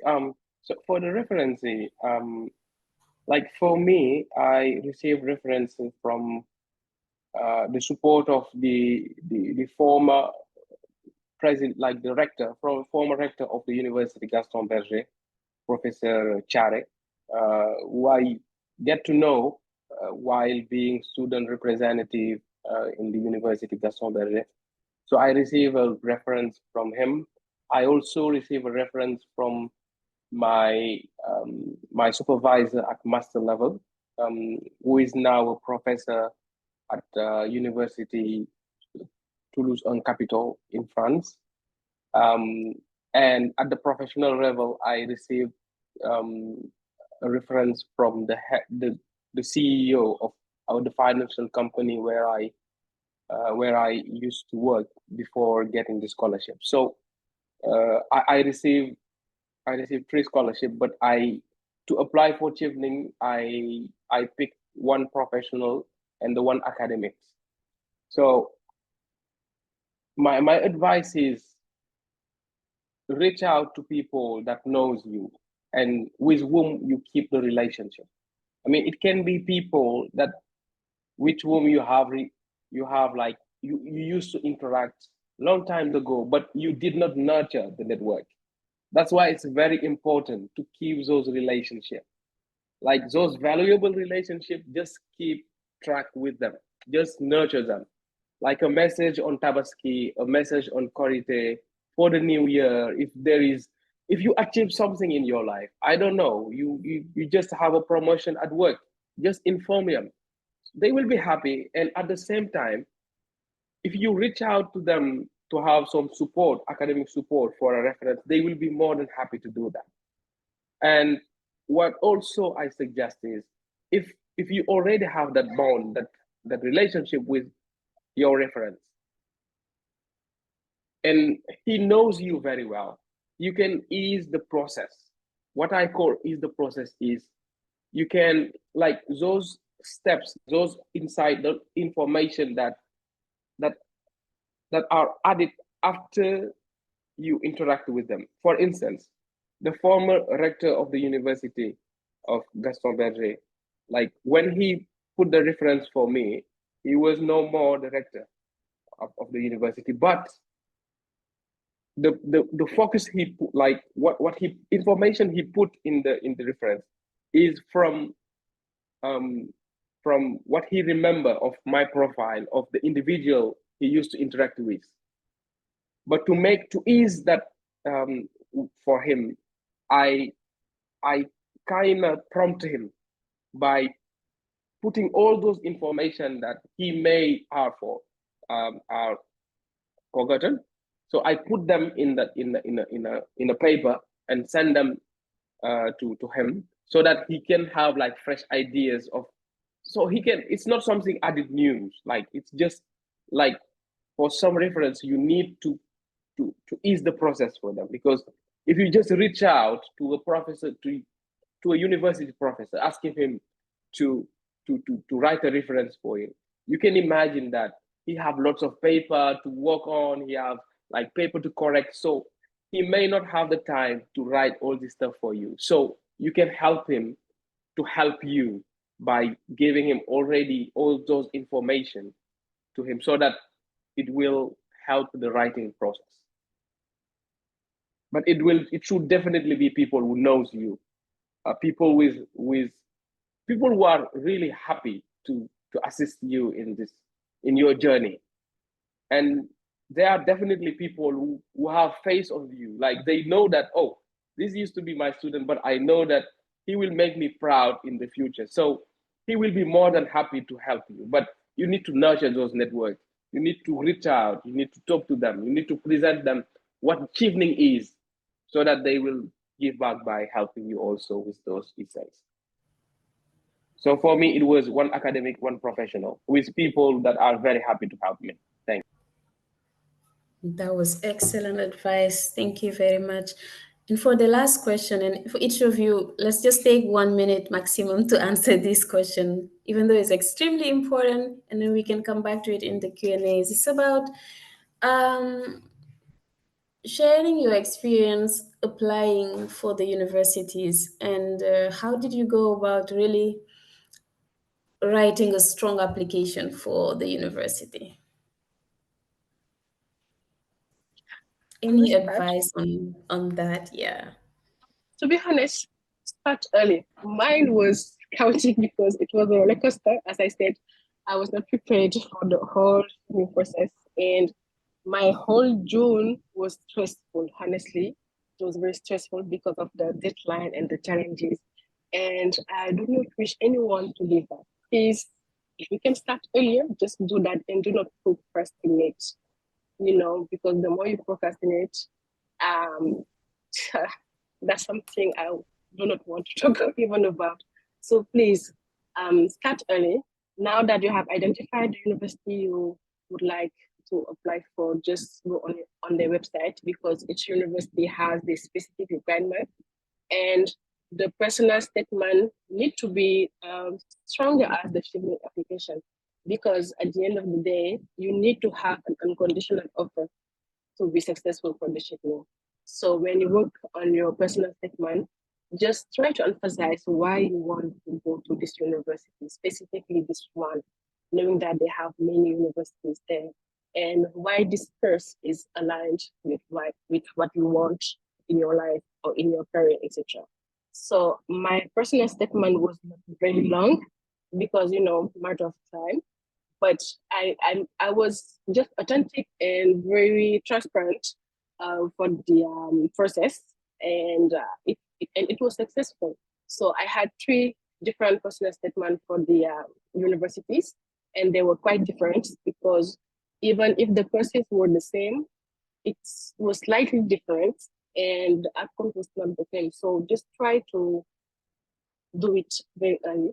Do not wait until the last minute to work on that. And could you imagine that I did my IELTS test on June 28th, got the result on June 29th, to have the unconditional offer on June 30th. So could you imagine that it can be stressful? And this is not something I wish to anybody. So if you can do your IELTS now, just do it, because it is for 2 years. You can use it anytime, and you won't stress about that. You will have time to revise, because I know that as Francophone, it may be a little bit hard to go through those tests. Okay, just take the time to work on it and to just watch videos, etc. So you are ready for the IELTS, because this is sometimes the only obstacle, between you and the Chevening scholarship, because you have the minimum requirement for the universities. And some university may require, to translate the documents. It is a lot to do. So you need to be organized, when applying for those university, and just to track everything.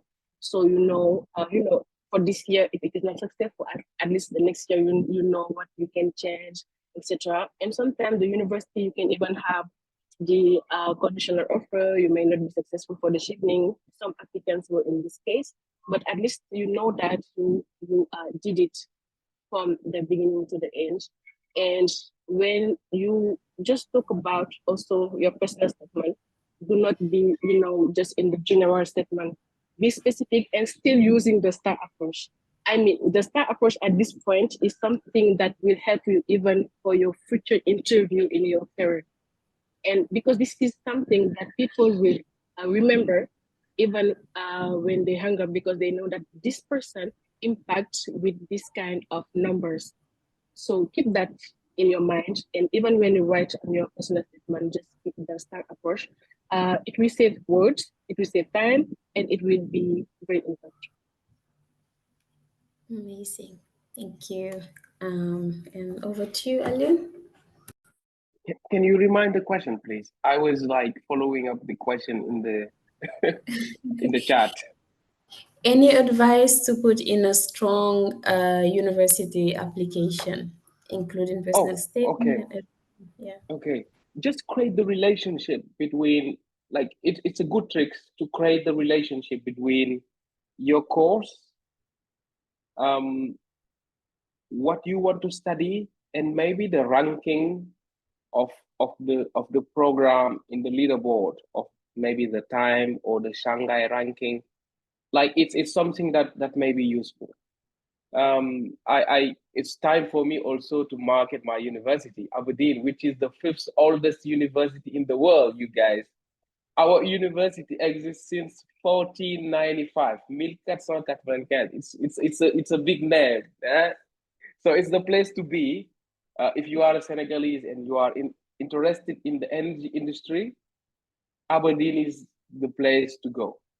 So when it comes to oil, gas, energy transition, every program related to energy in the UK, because all the institutions that are related to energy in the UK are located in Aberdeen. So at the same time that you are doing your program, that you are studying, you will have time to attend some workshop. All this stuff will be related to energy. So the good advice, my advice for you is create that link between what you want to study, maybe the city and the ranking of the programs, and you should be fine. Yeah. Be authentic. Be authentic. Like for me, let me give you because I don't know if you know Harry Potter. I'm a big fan of Harry Potter. We literally grow up with Harry Potter. A big fan. So going to Aberdeen, it means going to Scotland. And most of the scenic view, the panorama of the highland of Scotland, like they were like the screen was taken in Scotland. So I just put it in my essay. Be authentic.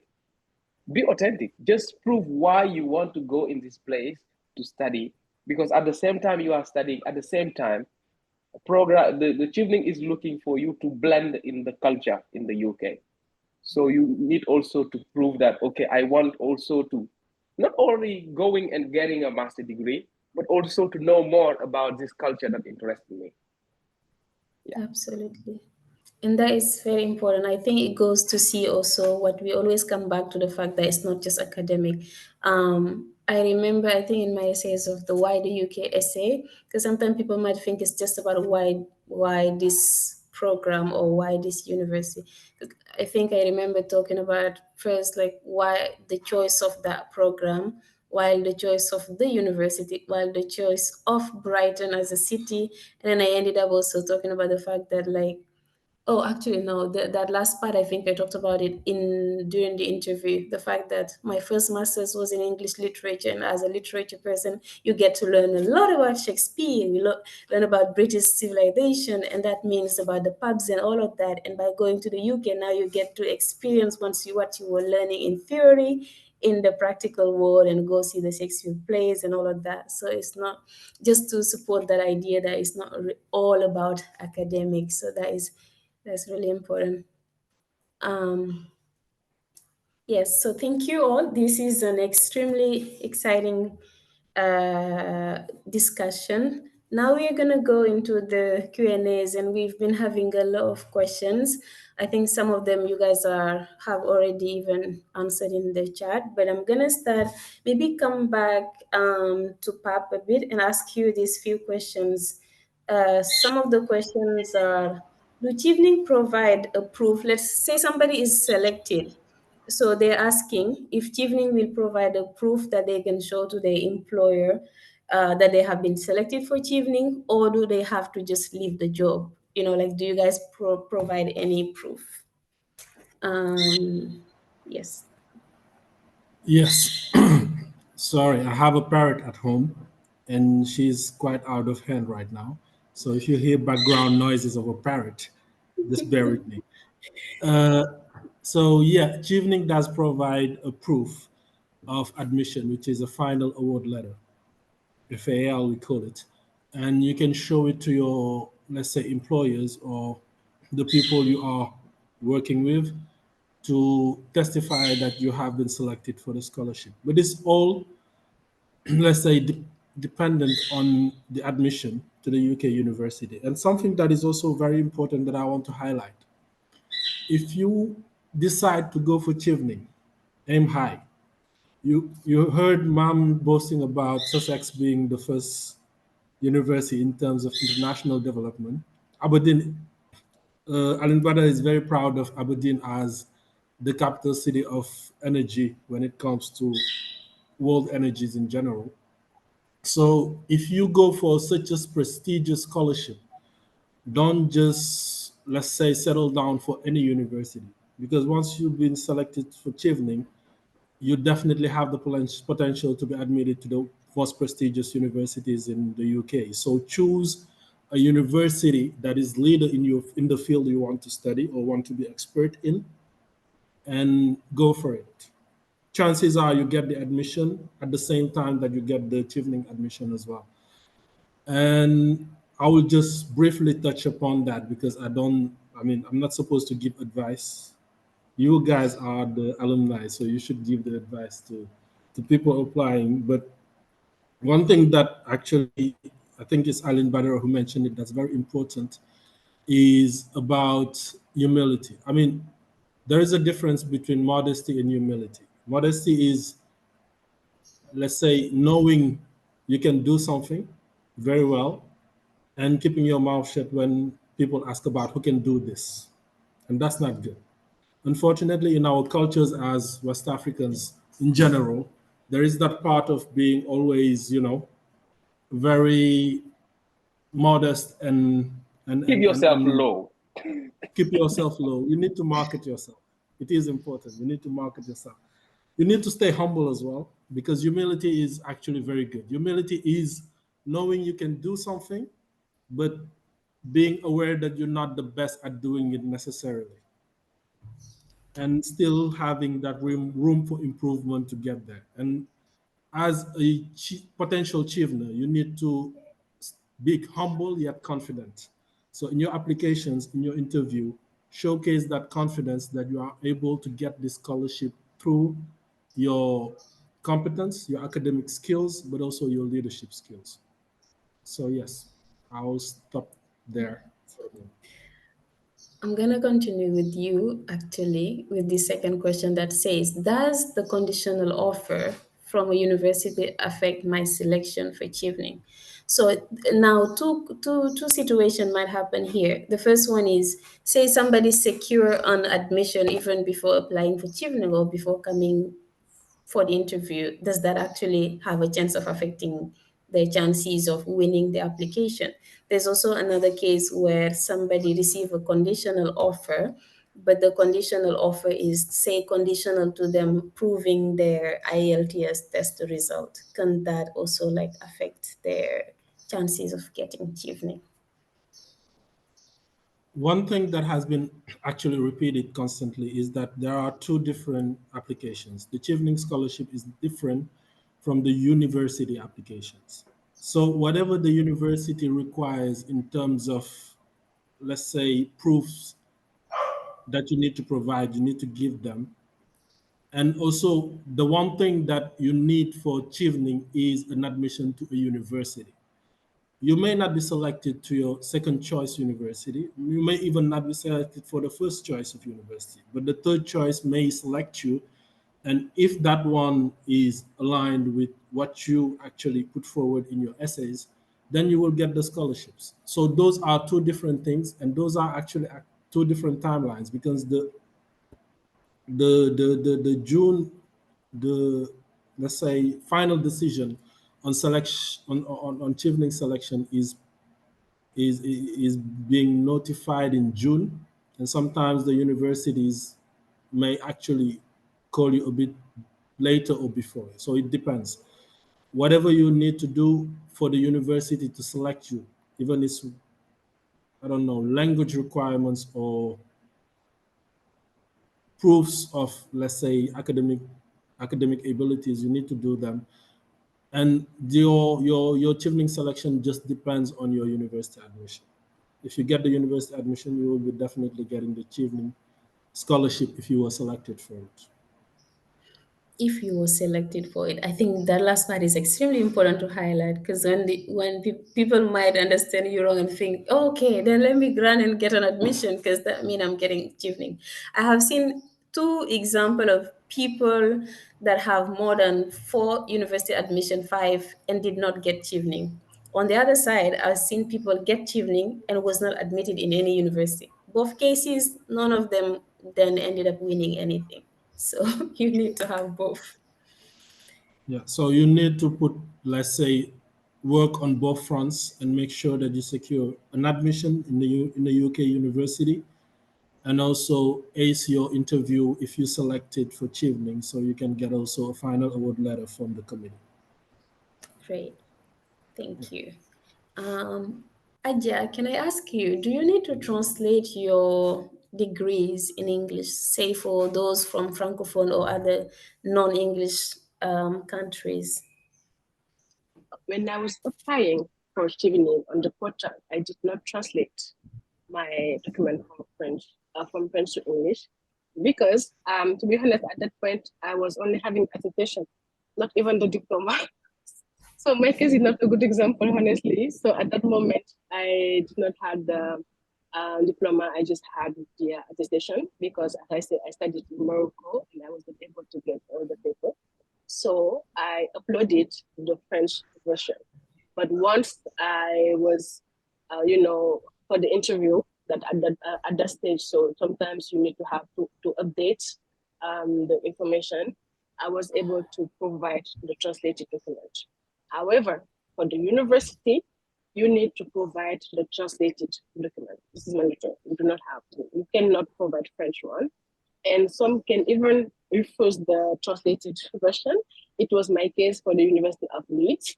They rejected the translated document and they asked me to submit a new version of translation, which I did not because Sussex was here, alhamdulillah. So just be aware that for the university, you need definitely to do that. Extremely important. So which means some things might not be requirement for you for Chevening and are still requirement for university, which is like the English test, for instance, or the translation of the documents, which make it then still compulsory to have.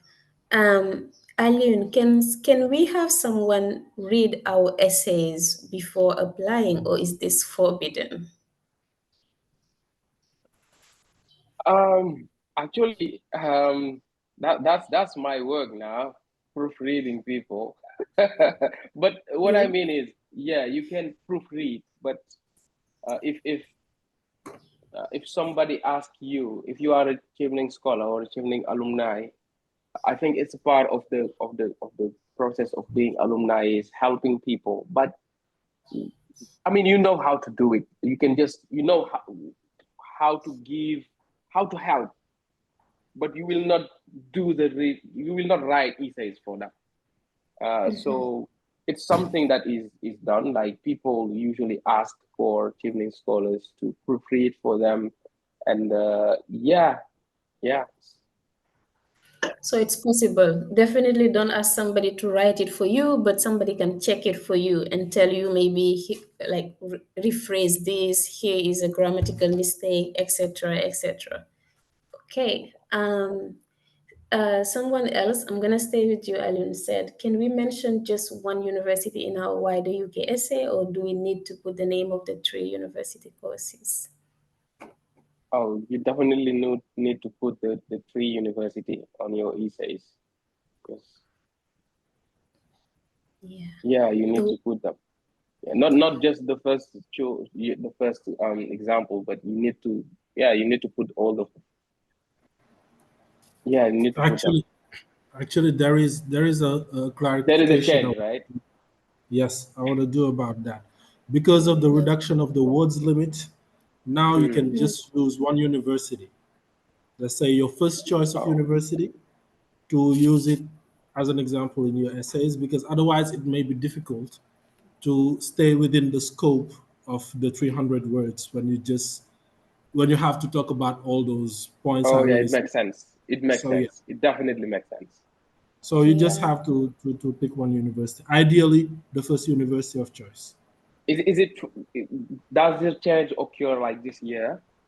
Or Aja, Yes, you did the it same? happened from this year on. Yes. Okay, okay, okay. Yeah. Great. Thank you for that. Next question for Aja. Somebody said, when you talk about leadership, do you mean having experience in a community or an association or volunteering, or can this be leadership experience acquired from a work project?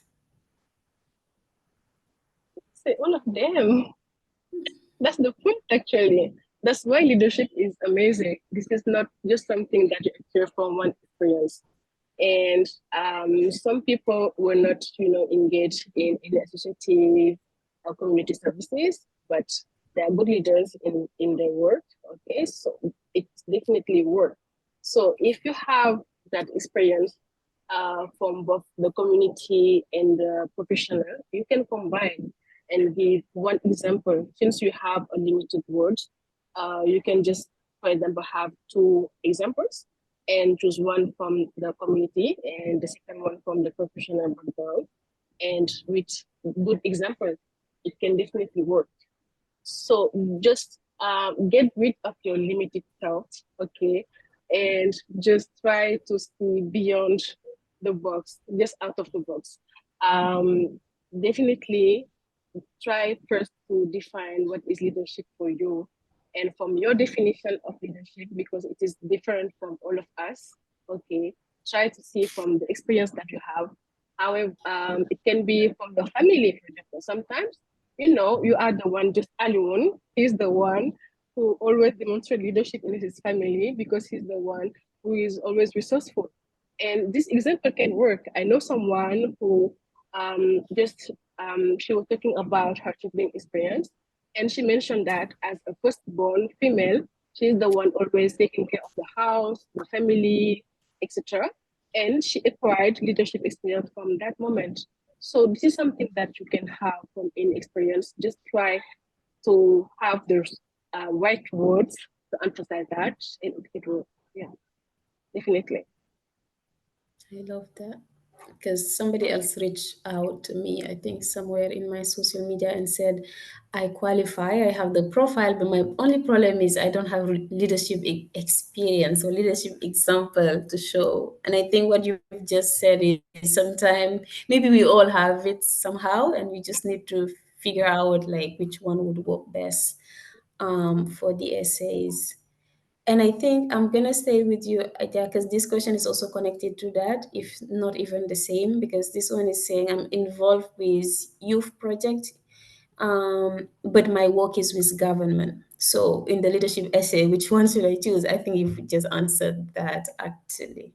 Which one is stronger for you? Which one are you really aligned with?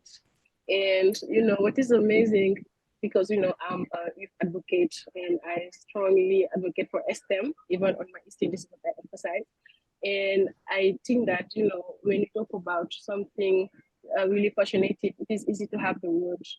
So just try to find your why first, and depend on your experience from the government or from the youth activities, which one is truly aligned with you, and try to emphasize that. If you still have the possibility to work or to talk about those 2 experiences, please just go ahead. If not, choose the one which fits better for you. Oh. Thank you. I'll come back to you, Pap, because this one, I like this one. This one is saying, can I use ChatGPT to improve my essays?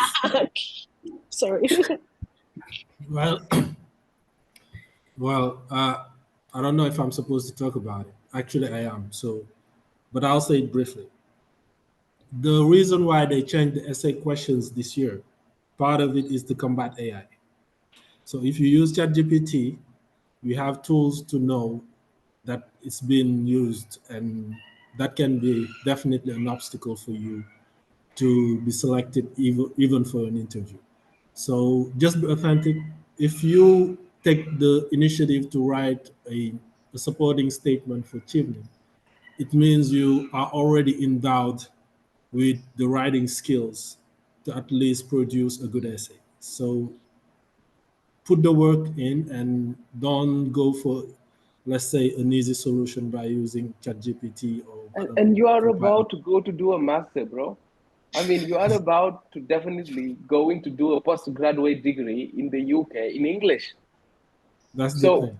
Definitely. like, if you are not able to write an essay of 300 words by your own, like, if by chance, because there is some extraordinary effect that may happen for you to secure the scholarship, but you will really struggle because the essays, the master degree you are going to, the dissertation, le memoir, like the memoir you are about to do in English, yeah, bro, just avoid using AI. Like AI is an assistant. It can be very helpful for brainstorming, but just just don't use the easy way, bro. Yeah, that's Yeah, my you. advice.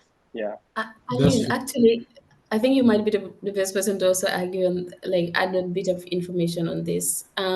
Just tell them about the weekly workload and reading articles and that you need to do. So imagine if you can't write an essay, let alone like, yeah, Yes, that's it. Like the word, it's crazy, and it depends. I mean, it depends from one university to another. I don't know how it works in other schools, but at the law school, at least every other 2 weeks, you have an assignment of at least 3,000 words to submit. And at the university, they I don't know for Chevening, but at university in academics, they do have what they call it turn it in. It detects AI. Like if you've written something by AI, it will just show you the percentage of AI you use, and you will Mhm. receive a report. And academic misconduct is something taken very seriously in the UK. It's not like in Senegal where, like, yeah, you rate on paper. No, there most of the exam or the paper or the assignment, it's written. You submit them. It's online using platform. So the Turnitin will flag all the AI generated stuff. And for academic misconduct, guys, the sanction they are very heavy. It goes from expulsion to the university to blacklist from the UK. They are very strict when it comes to academic misconduct. So That's just true. yeah, just try to put yourself in an old tradition way. You can use AI for brainstorming, but just don't copy and paste. Be creative. Be thank creative. you. That is very informative. Aja, do you, what is the best time? Now I'm thinking you're not the right person to ask this question. Actually, yes, because we're learning from your experience. So, what is the best time to apply for universities? The sooner is the better. Just say the sooner is the better. If you do not do it, I swear you won't enjoy your birthday. You won't enjoy the summer. You won't enjoy the beach. This is my piece of advice. Please do it as soon as possible. Yeah, This is my as soon biggest as lesson. Oh. for me, I did mine as soon as application for Chevening closed. So then my next phase was okay. Now let's write these university admissions. So many people because they're saying you have up to July, but the thing is, time does go really fast, and Yes. yeah, just take time And the to. deadline are very different from university to another one. And, I was tracing myself, sending email that, I have been chosen for Chevening, please, could you just do this, and that. I was sending emails every 2 days. And, this is just a stress that you can avoid for yourself. So try to do it as early as possible. And at least, this is done and you won't have to stress about it. Yeah. For the questions regarding, I've seen questions that are very, I guess, specific. Things like, what are the best schools to learn AI, to learn strategy? For those questions, I would say go do the research, because there are so many universities in the UK.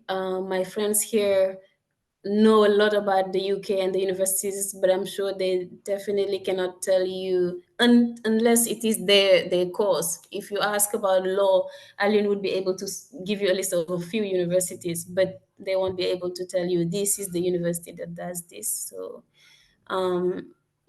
I think I always say something as easy as starting with a Google search definitely go a long way.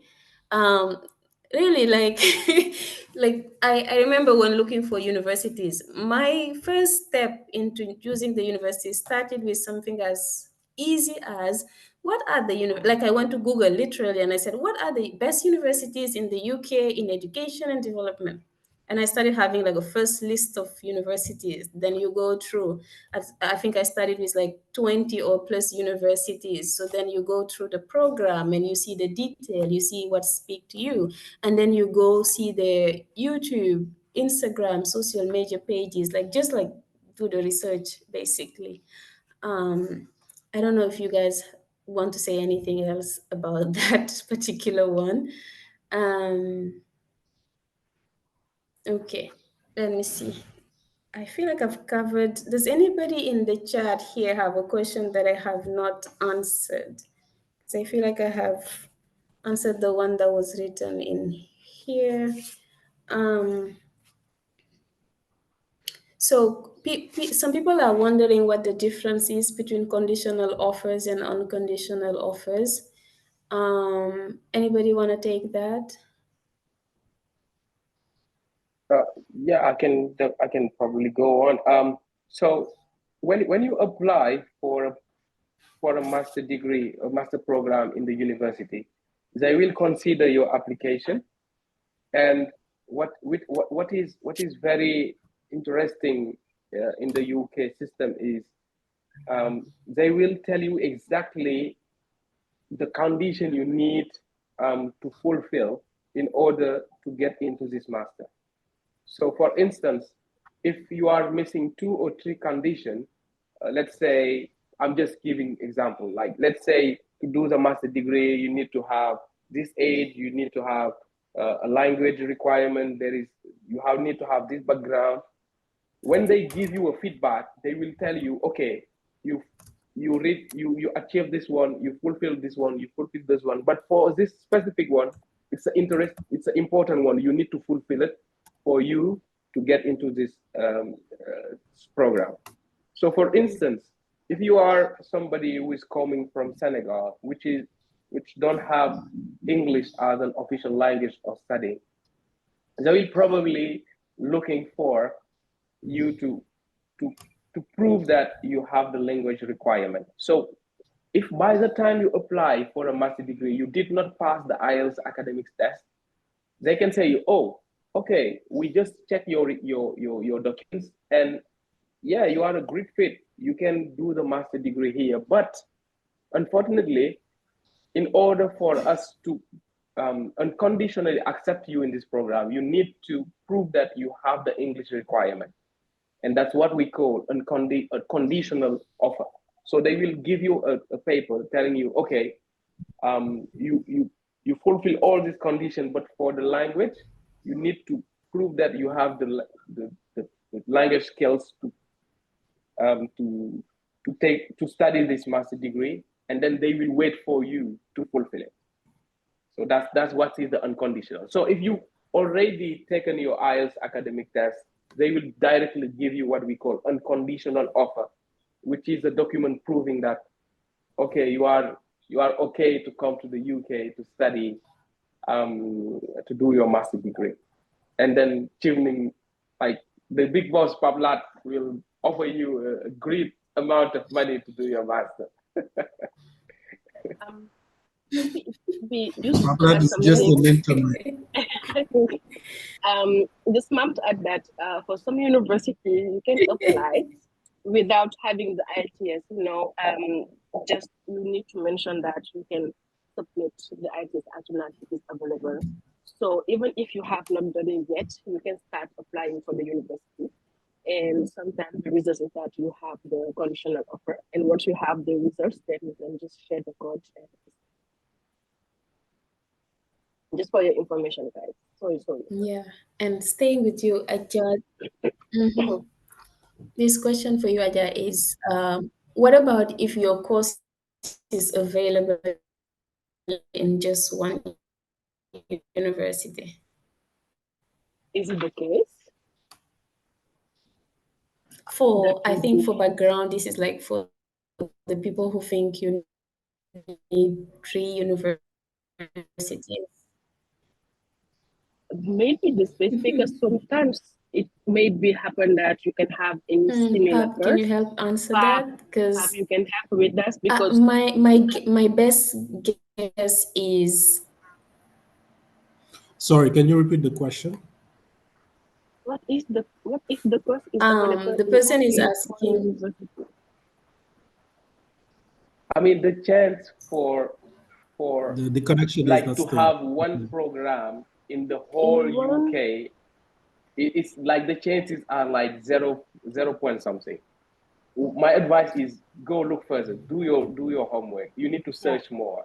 There is definitely at least 1 or 2 universities that offer more programs in what you are interested in. If you don't have it now, you can just send a message of your field of study. I can help with searching while we are talking now before the end of the program, and I can answer that.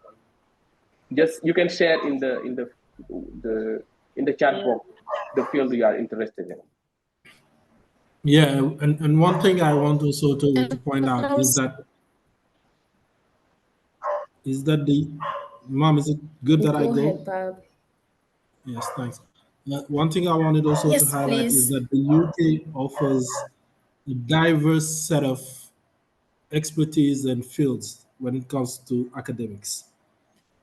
This year, for example, we had a scholar who's studying music industry management. That is a field usually that is not really sought out when it comes to, let's say, scholarship, when it comes to studying programs, but it is something that you could, for example, apply for.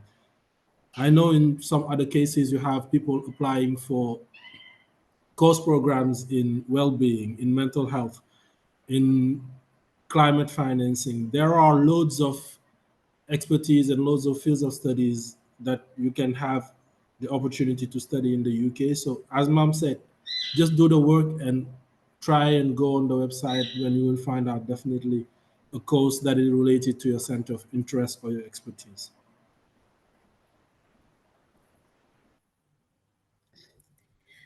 I like okay. I like this one because somebody's saying they're talking about medicine, and the reason why you give us the information of like the medicine or something related to health. So I think Chevening, and you guys please correct me if I'm saying the wrong thing here. But the point is, Chevening is asking you to go do a 1 year taught masters. Any 1 year taught masters, as long as you have the admission and Chevening accept you, it means they are gonna fund that program, whatever that program is. Now maybe there is, when they say medicine here, are you wanting to go for like an 8 year like medicine program? Obviously Chevening doesn't do 8 years. They're doing 1 year master taught program. So I think that's maybe where the confusion might come from. Just know it is a 1 year taught masters, and any 1 year taught masters basically.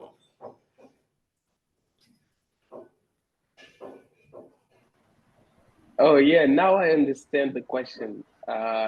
Yeah, I understand the question. Like And it's not the university that is giving you the scholarship. Like, it's Chevening that is giving you the scholarship. So the university can contribute in the scholarship. For instance, for me, my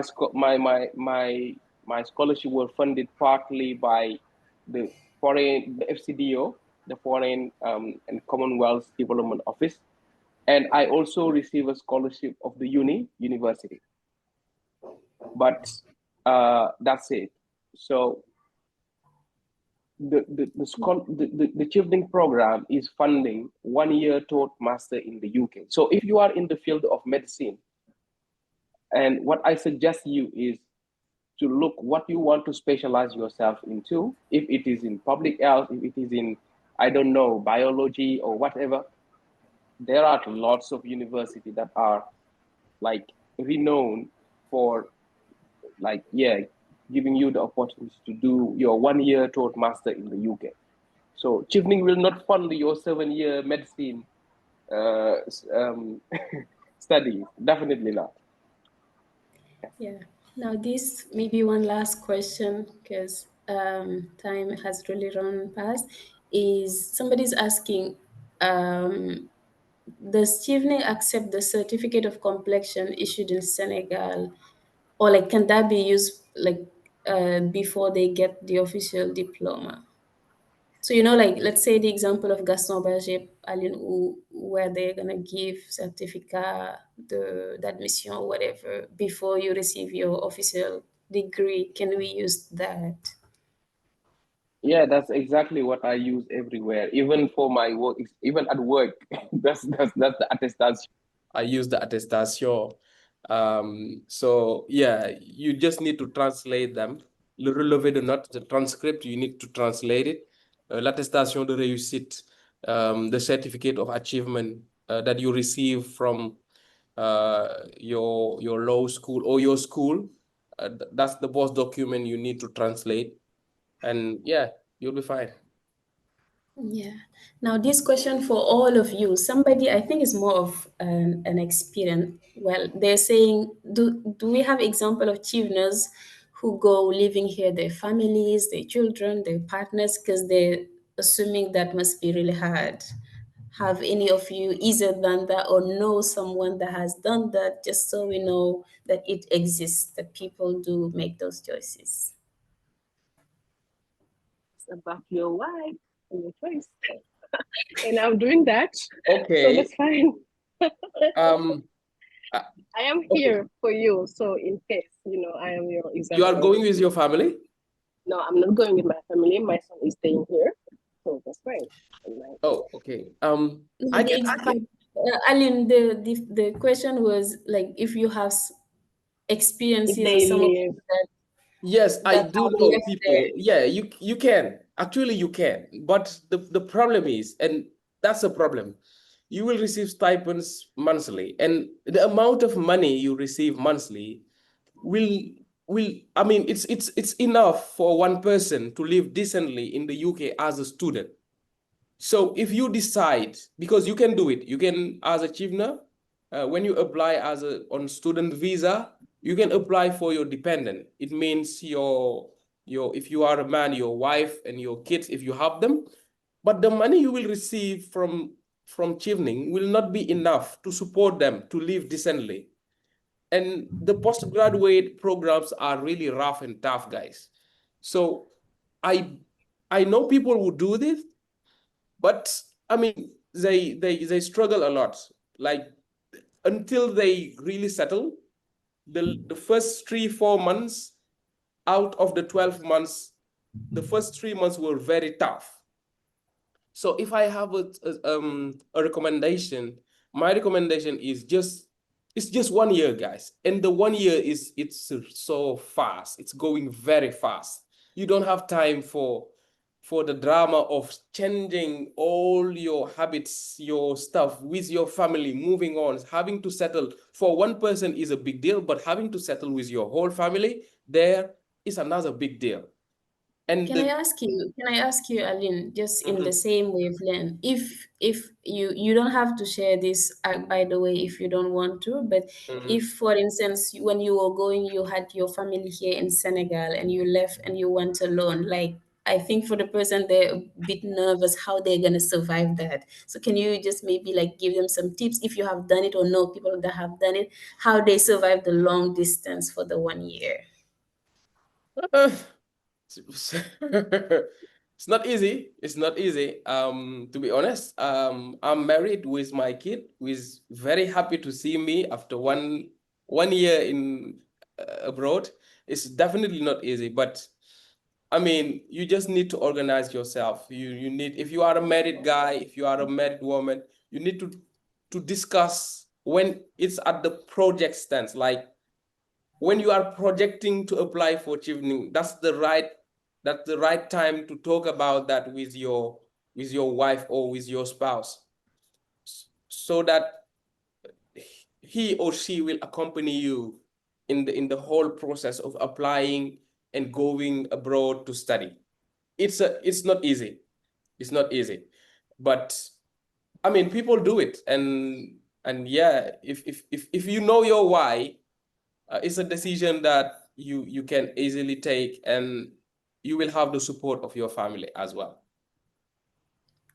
Yeah, and I also just want to share another experience. I won't mention name for privacy purposes, but I know that in my cohort we had somebody who came. While most children who have families most of the time prefer or choose based on the circumstances to come maybe without their family. We had one example of somebody who came actually with her husband, and by the time we were traveling to do evening, she was actually expecting a baby. So you can see like the context, like that she was going to do evening. Was it hard?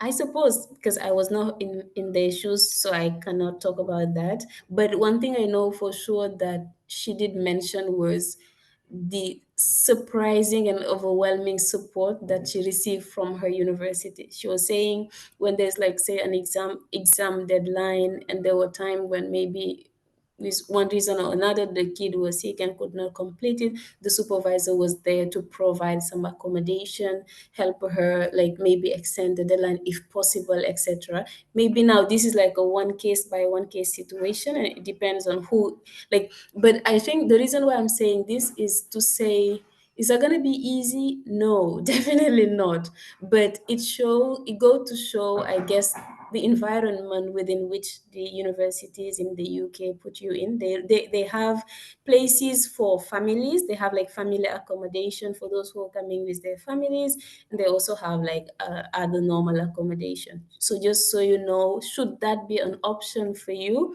there would be resources out there available to support you. But at the end of the day, as Alun said, the 1 year does go by pretty fast. There would be a time when you're like, oh, when is this gonna end? And then in the blink of an eye, you're like, oh my gosh, it's over. So yeah. Right. Uh, Now I'm gonna hand it over, guys, to all of you to say your final one golden advice. If you had one one big advice for anybody who is applying, what should that be? And use this as an opportunity to also give us your parting words. And maybe you can also, if you're okay with people reaching out to you on your socials, you can also share your socials on the chat for people to reach out to you. Yeah, over to you. I'm gonna start with Pap, and I'm gonna start by saying thank you so much for making time to speak with us. It has been such an amazing pleasure to have you with us. So, the final golden advice, and then your parting words. Thank you, ma'am. The pleasure was all mine, to be honest. It's very inspiring to hear because that's my favorite part of the job, to be honest. Along with, let's say, selecting scholars, but hearing about Chevening alumni talk about the Chevening experience. That's something really priceless. And if I had, it's not an advice even. It's more of a incitement to to get in touch with the community, the Chevening community, and to thrive to belong to that community. So you may think of Chevening as a sponsor. And one thing I like to say is that a true professional needs three things to thrive. They need a coach, they need a mentor, and they need a sponsor. And a coach is someone who talks to you, a mentor is someone who talks with you, and a sponsor is someone who talks about you. You cannot have, as a professional, I can think of very few sponsors better than Chevening, because Chevening is basically a badge of credibility that you add to your background that truly showcase the potential of leadership that you have and the type of change maker you can be in the world. So think of Chevening as a sponsor, a community that will talk about you, that will basically champion your achievements, and that would help you open doors. That's what Chevening is. And once you graduate, you're part of an alumni community, not just locally, but internationally, that could help bring greater good to the world. And that is something invaluable, to be honest. So just go for it if you feel like you are ready to apply for Chevening, and make sure that also that is something very important that has been mentioned throughout the panel. Find your why. My favorite author is Nietzsche, Friedrich Nietzsche, and he has a sentence that I kind of live by. And he says, "He who has any why to live can bear almost anyhow."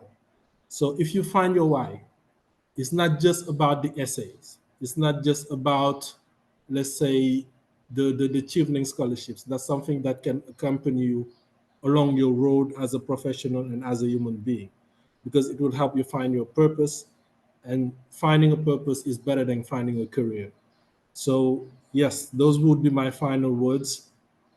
And I would like also to thank you very much, a heartfelt thank you to you, Mom, because I feel like you are the embodiment of what Achievement is in terms of giving back, in terms of trying to uplift others, because that's what this experience is about. So thank you very much. Thank you very much to you. Yes, and we'll pass it over to our dearest Aja, who is about to embark into this amazing journey. And I'm sure by now she has thousands of things to do, but who made time to come speak to us. So we appreciate it, and we appreciate you. I'm doing it, one thing per day, so that's fine. So, just as we say since the beginning, and I know that people keep repeating that, be authentic and be consistent, and do not forget that this is about you. This is about your story, and it is just like a kind of storytelling. You are telling people why you are the appropriate person to receive the scholarship and to go to UK to learn something new and to impact the world. So try to master, anytime that you can, try to master your story, not even for the evening, but in any situation in your life, in your career, because it can be very helpful. I know that we have talented people. When I read the chat, I know that we have people who have amazing experience. Just try to translate that, in a way which can sound powerful to people. When they read your essay, they just want to know you better, to interview you, and to give you that scholarship. And please do not procrastinate. Okay, take your time. I remember that I wrote my essay and I was waiting till the last day just to submit, but at least I uploaded all the answer on the platform. And every morning I was just reading that, changing maybe a words, changing something, just refining, but at least it was ready. So this year, the deadline is shorter. I think that this is October 7th. So please, at this stage, you should be at least, let's say, 75% ready on your essay. In case you need me, I'm here. Maybe not this week, but starting maybe next week, anytime I can proofread your essay, it will be a pleasure. Someone did it the last year for me, and he may be very surprised to see me doing that this year for people. And this one is a truly leader because he helped me, and now I'm helping other people, and this is what leadership means. So thank you, Mom, again for the invitation. Thank you, Pap. It was really a pleasure to connect with you. And Alun, I don't know if I'm afraid, stressed for the weather. I don't know, honestly. I'm very confused, but thank you. At least You I will was. be fine. You will be So fine. Good luck, Aja. thank You you, got thank you. this. I got it. So I do have a lot of Shiba Yes. just as they suggested on the chat. Thank you so much, guys. And I'm happy to connect And you with you have a all. great coach in mom. She went to the Yeah, same she's here for university. that. And she's an So amazing coach. Honestly, she's you couldn't be luckier. Yeah. Thank you so much, guys. So it's up to you. I'll hook you up with all the nice places to go. So I've got Please you, make a girl. please make a list. We're gonna talk later. Make a list, we will chat. Inbox, inbox. Inbox. We're not making the Aberdeen people aware of that. But you need Exactly. to go to Scotland. You need to definitely need to go to visit Scotland I will because go there. yeah, I Um, agree. yes. the most amazing scenic natural The view castle, in the UK are in yes, Scotland. So I would like to yeah, visit there. yeah.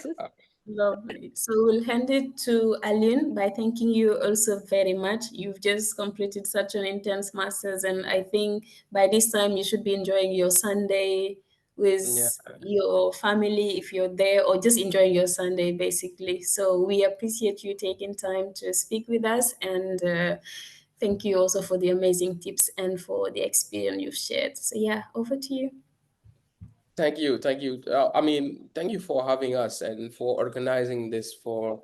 I mean, for as I mentioned, all the 27 something prospective chiefner like people here are prospective chiefner because there are no age limit. It's not the ENA, it's not the concours ENA. There are no cartouche.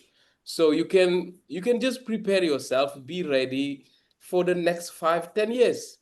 You can do it. Just be resilient, be prepared, and get ready to apply every other years if you don't get it. So my advice is just be focused, be prepare yourself, and know what you want to go to do in the UK.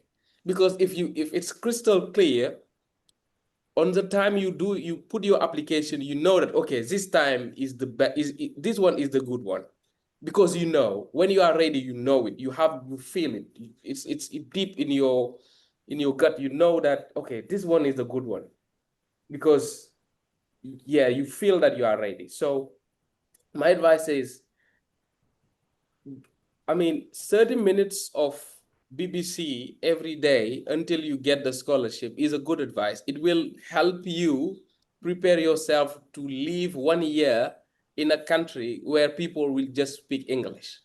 And BBC Radio is have that opportunity to present different kind of English accent all around the UK. You will receive report from England, report from Scotland, from Wales, from Northern Ireland. So you will familiarize yourself with all British accent, and also it will help you with your listening skills and your speaking skills because just exposing yourself to the English speaking is a great opportunity for you to improve yourself.